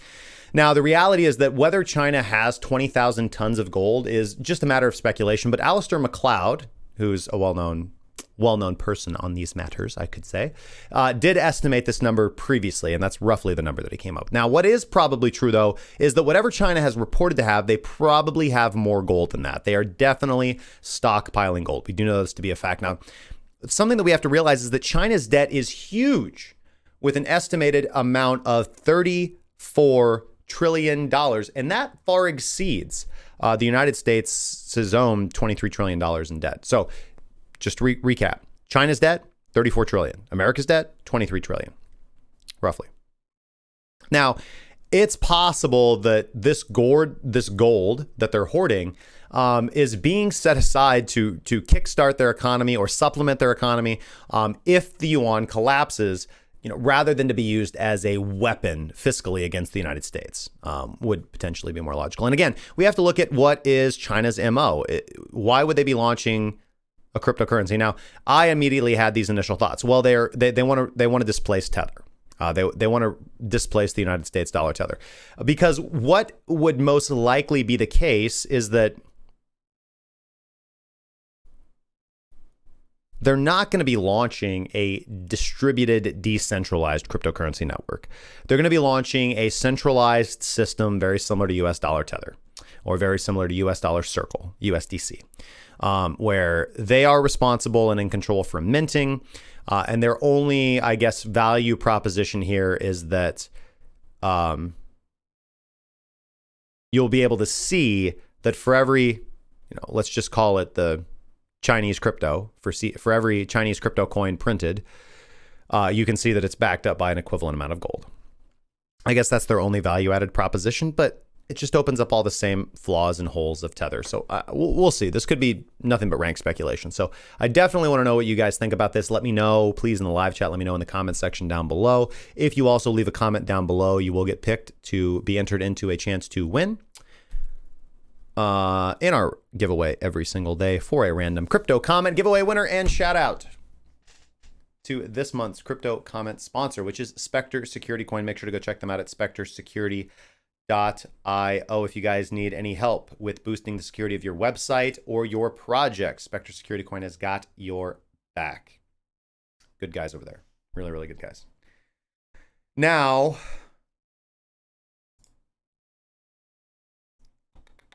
next, by the way, hold on. Let's take a pause and see what you guys are talking about.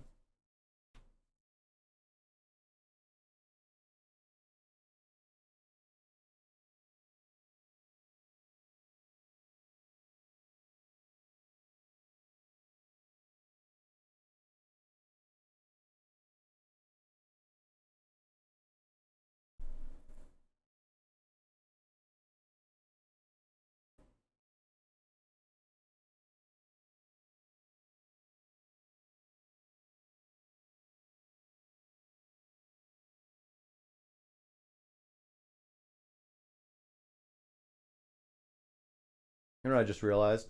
I just realized I don't have to put this on this gimbal. I can just hold the phone right here. Let's see here.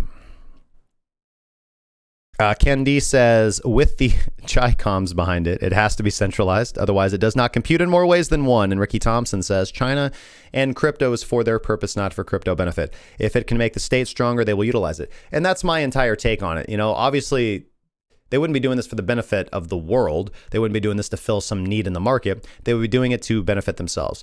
Crypto comedian Treese, what's up, my friend? Can I do a shout out for your brother, J Cell? What's up, J Cell? Hopefully you're doing fantastic today. I thought you just had the one, bro. No, I got the three. There's a Chinese curse. May you teach other people's children. It's rough, man.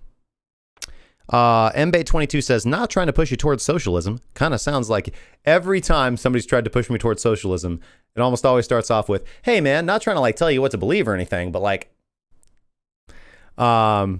what about the findings that although millennials are more educated than the boomers, they earned 20% less on average? I believe it's more than education. I disagree. I think that it's absolutely education, because you have to understand that these millennials are voting. We have a representative democracy, and they're voting, and they are keeping people in office that make terrible fiscal decisions. And it is the body populace that is responsible for restructuring government, if so necessary. However, we have a fantastic constitution on how to do that. But the first step starts with, however you guys have been doing this for a long time, you guys just need to do better, man.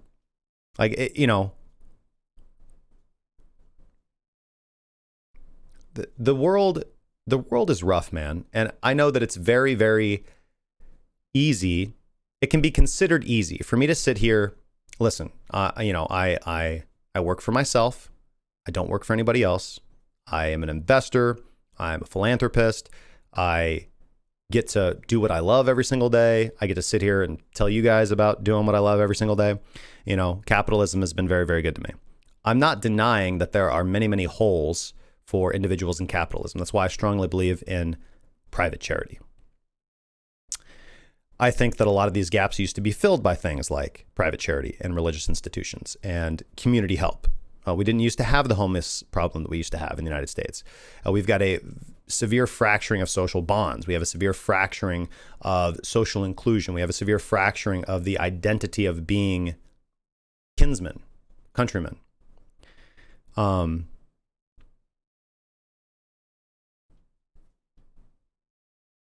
it's not an easy answer, but I didn't get here magically. And I went to bed earlier. I woke up earlier. I ate healthier. I started studying in all my free time. I stopped drinking. I stopped going out. I stopped partying. I stopped hanging out with the wrong people. I took it upon myself to educate myself. I used every spare second of my time to learn about trading, to learn about the financial markets, to learn about investing, because I didn't know any of this when I started. And then I just started putting that and implementing that action and game plan. And I didn't know what the heck I was doing at first, but over time, it all came together. It all fell together.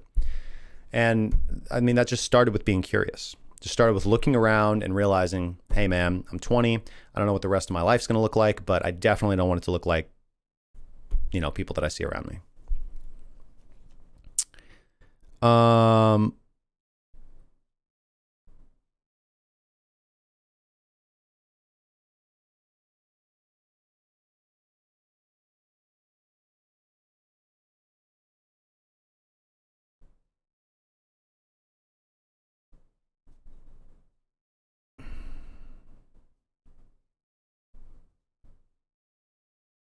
What do I think about the 11.7K pump on OKEX futures? OKEX? I don't have a huge opinion on it, actually.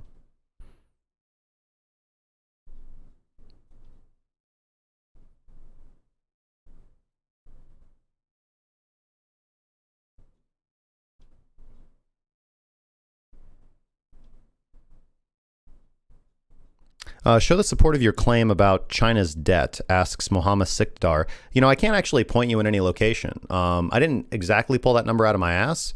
I researched this topic quite a bit. I try to stay up to date on everything that's going on over in the East right now. And that's, to the best of my understanding, like definitely in the ballpark. I've heard numbers of up to like 40. I've heard numbers of like 25. Like China is not an open book. So they don't participate in the world economy like you would want them to, like a regular nation. But again, based on all the based on all the evidence that we have, looking at inflows and outflows and economic data, seems like a pretty good number. That's a pretty commonly cited number.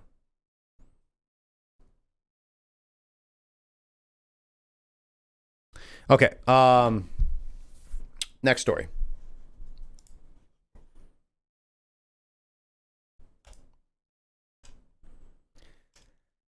So, sorry to rain on y'all's parade. So, a really popular cryptocurrency exchange, FTX, has recently gotten slapped with a relatively huge, not that big, honestly, lawsuit, not for them. It was filed 2 days ago in the United States District Court for the Northern District of California. And the plaintiff, you're going to love this. The plaintiff, who's named, sorry, trying to steel myself, trying to gird my loins for this. Okay. The plaintiff, whose name is Bitcoin Manipulation Abatement LLC.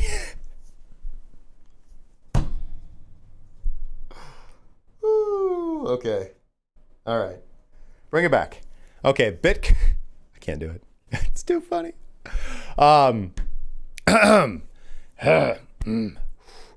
So they accuse FTX, and FTX's parent company is really more incubator company, but for the purposes of this article, I'm going to refer to them as the parent company.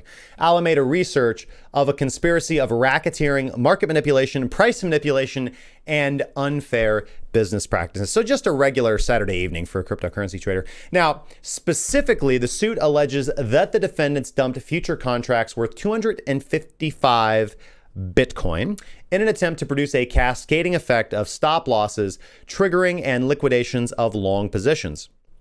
In addition, it is alleged that they used multiple brokerage accounts to manipulate the market using methods deemed illegal by the SEC. In addition, FTX is accused of running an unlicensed money transmitting business with their over-the-counter trading desk while claiming that FTX sold around 50 million of their, what do you want to call them?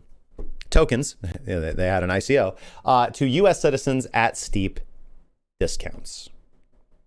So that's a lot. That's a whole lot of hate against Alameda Research and FTX. Now, FTX as a company have not yet responded to the allegations or issued a public statement. However, I did hop in their Telegram earlier, and in their official Telegram, moderators said that public statements are going to be forthcoming soon because I did want to fact check this article. Now, in a recent Medium post, however, Alameda Research, this was just yesterday, the parent company did note that FTX has not actually been served with a lawsuit, and that this is just a complaint written by a patent lawyer who is making the rounds on the internet. They said there is no evidence of wrongdoing and that the lawsuit is just a nuisance designed to waste resources and time.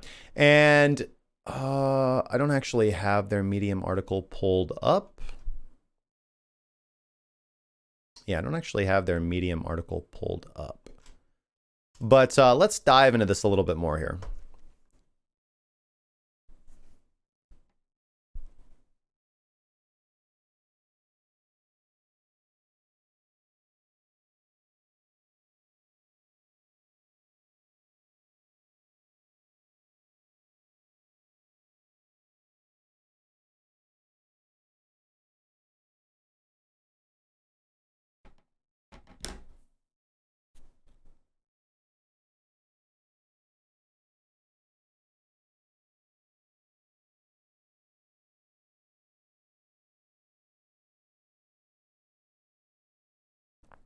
What is the Chinese debt to GDP ratio overall? Do I know? I do not know off the top of my head.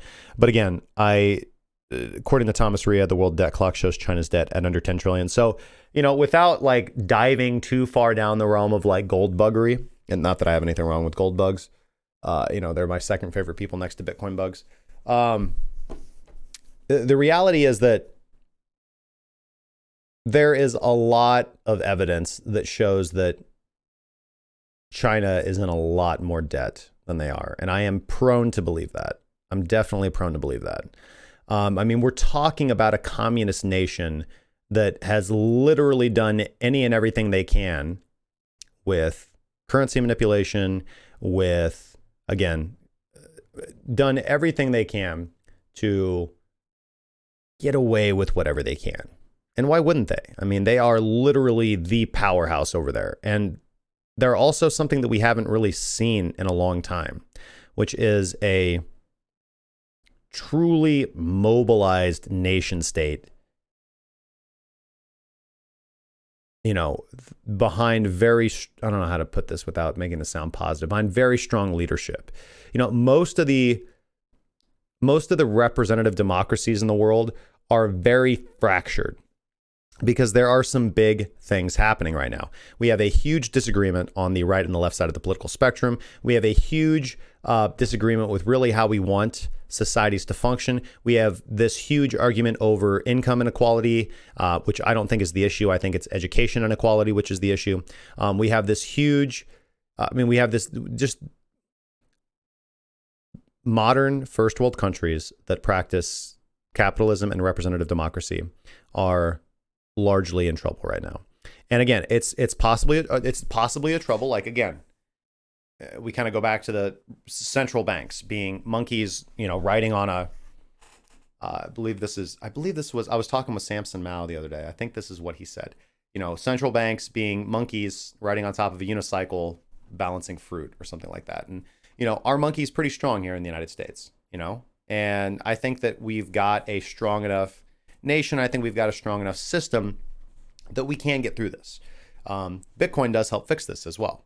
But nation states are going to have to adjust. Nation states are going to have to relieve sovereign control of the money, and go back to doing what they're supposed to do, which is just protecting us and not controlling our financial aspects. But, you can understand, at least you can make the argument that you could understand why, based off of the fact that you've got multiple nation states and truly warring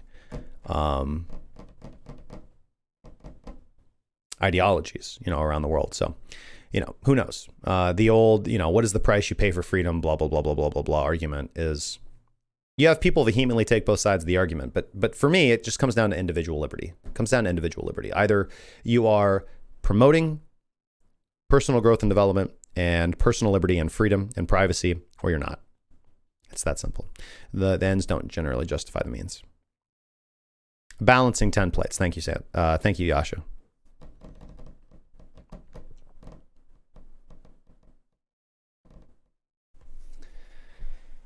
So let's go through this just a little bit.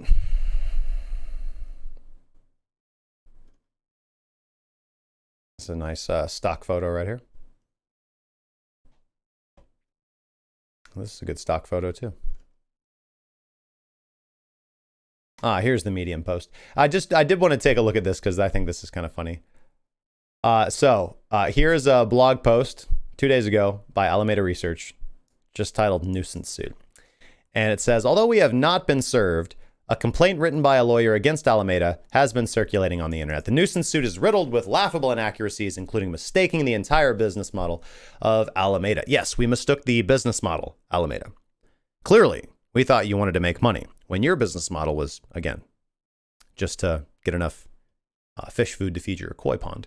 The troll, they said the troll, has no evidence of any wrongdoing and will not further discover any because there was no wrongdoing to discover evidence of. I am not a crook. Instead, he attempts to cite the analysis of shit-posted conspiracy theories on Twitter out of a desperate attempt to construe some sort of suit. It is an unfortunate reality that it is easy to file bullshit lawsuits and annoying to fight them, and some assholes will use this as an excuse to extort anyone they see as high profile. On the bright side, at least we're now seen as successful enough to distract trolls from their everyday operations. Let's give that some claps. Well, I'm definitely not signing in with Google or Facebook, so sorry, Medium. I guess I don't use your platform much enough. Over here...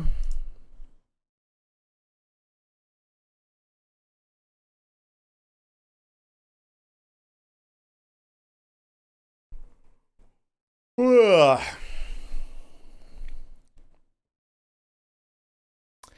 It also contains, apparently the lawsuit also contains passages alleging that FTX previously attempted to attack Binance.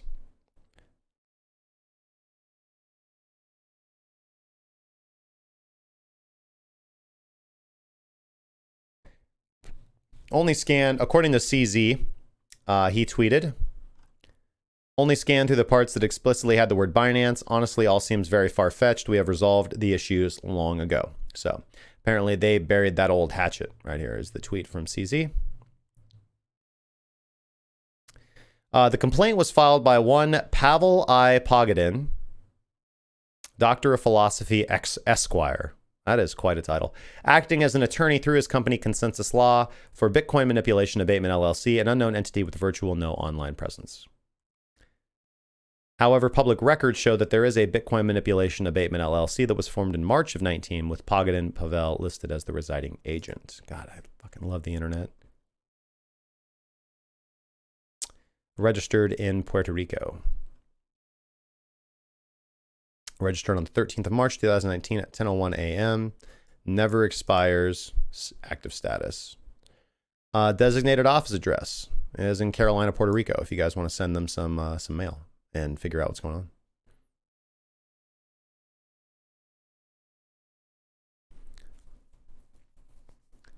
Their purpose is provision of export services in one of the more following areas: research and development, advertising and public relations, economic, scientific, environmental, technological. These are all like just that was copy pasted off something on Google.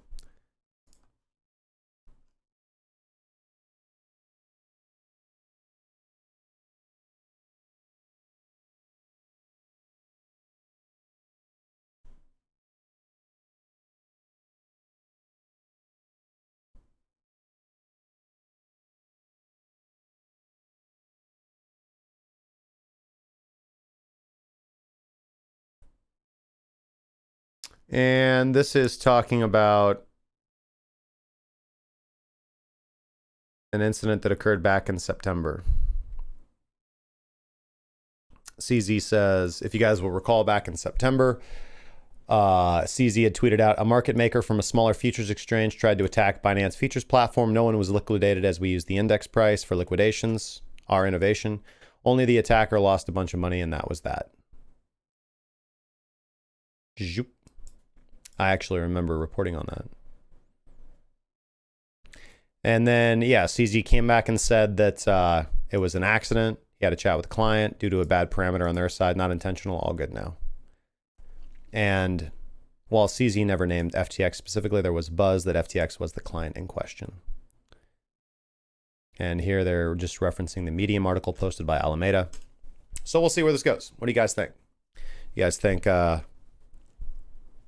know that FTX has become pretty popular.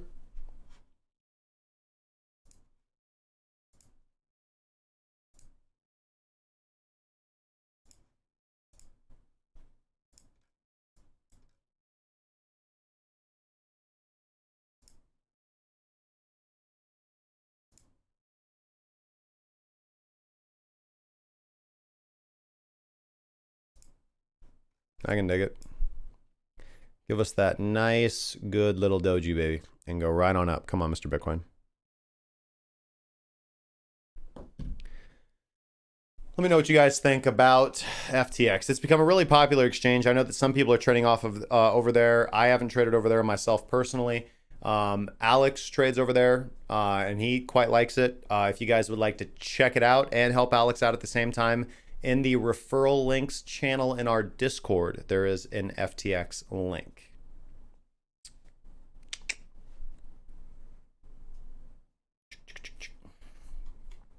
All right, guys. The other thing that I wanted to talk about real quick is, before we leave, is Huobi banning American traders. And Huobi, obviously based in Singapore, cryptocurrency exchange is third largest in the world. They are set to freeze accounts controlled by United States residents. This does come after a gradual reduction in United States accounts over the past few months. And this will culminate with a total freeze on all U.S. accounts on November 13th, 2019. Now, exchanges have long had issues with operating inside the United States because unlike European or Asian countries, the United States has not passed a real framework of how to operate a crypto business. And of course, that includes cryptocurrency exchanges. Now, Huobi being the third largest crypto exchange in the world, this is just further confirmation of how behind the times American regulatory framework is. This is just a spiraling sandwich of American traders and investors losing access to the opportunities of the crypto market, with Poloniex and Binance hanging in the towel for Americans previously. I mean, that's still fresh on our minds. And this means that options for American traders are quickly diminishing. And the question now is, what exchange will rise to replace the previous incumbents? And, this is just a damn shame. I mean, this is just not a good thing.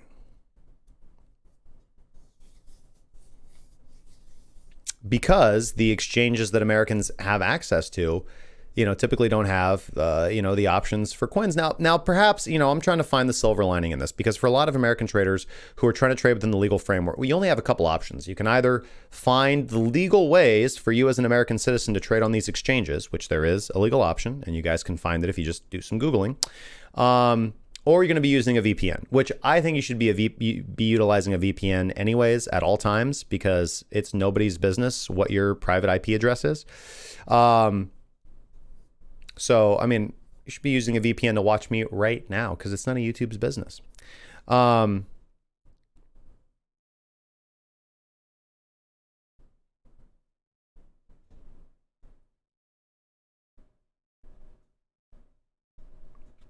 But potentially it could be a good thing, because it could be that,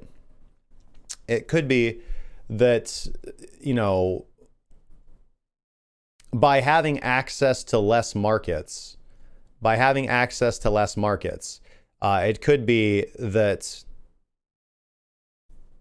one could focus more on their strategy and just trade, The problem is, again, access to derivatives, access to being able to short. I trade on ByBit, and one of the reasons that allows me to do that and why I can still trade the majority of my trades on ByBit and still make consistent profits day in and day out is because I have the ability to go short. I have the ability to use margin. I have the ability to reduce my counterparty risk.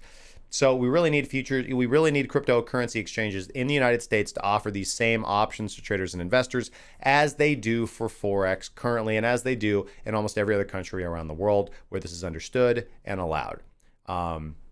You know, we have to deal with this backwards regulation coming off the heels of the 2008-2009 financial crisis and just the overreaction of regulators, and it's terrible. Now, my bet would most likely be on Binance US. I think that Binance US is most likely going to be the exchange that kind of picks up running. Bittrex is also a good option. Don't have a link for Bittrex, but if you guys would like to trade on Binance US, there is a link down in the description. It will give you $15 when you click on that link and make your first deposit. So it's a pretty good little marketing tactic that they got.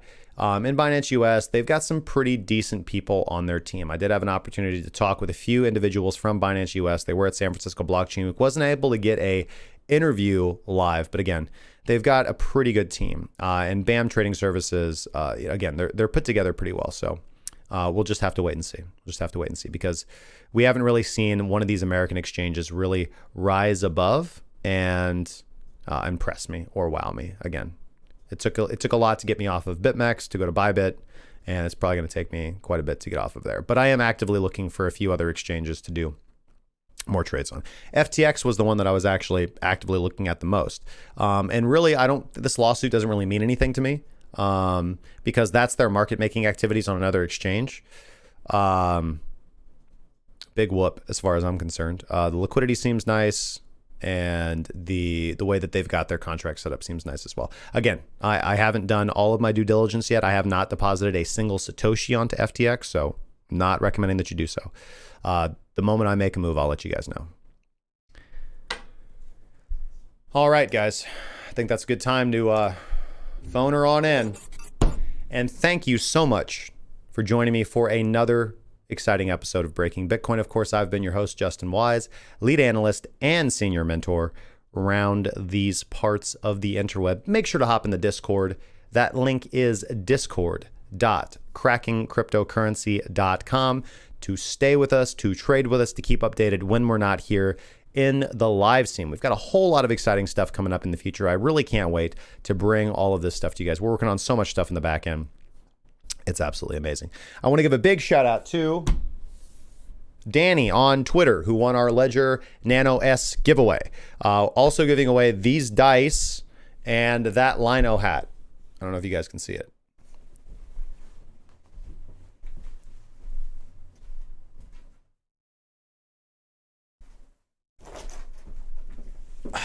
This lino hat, giving this away as well.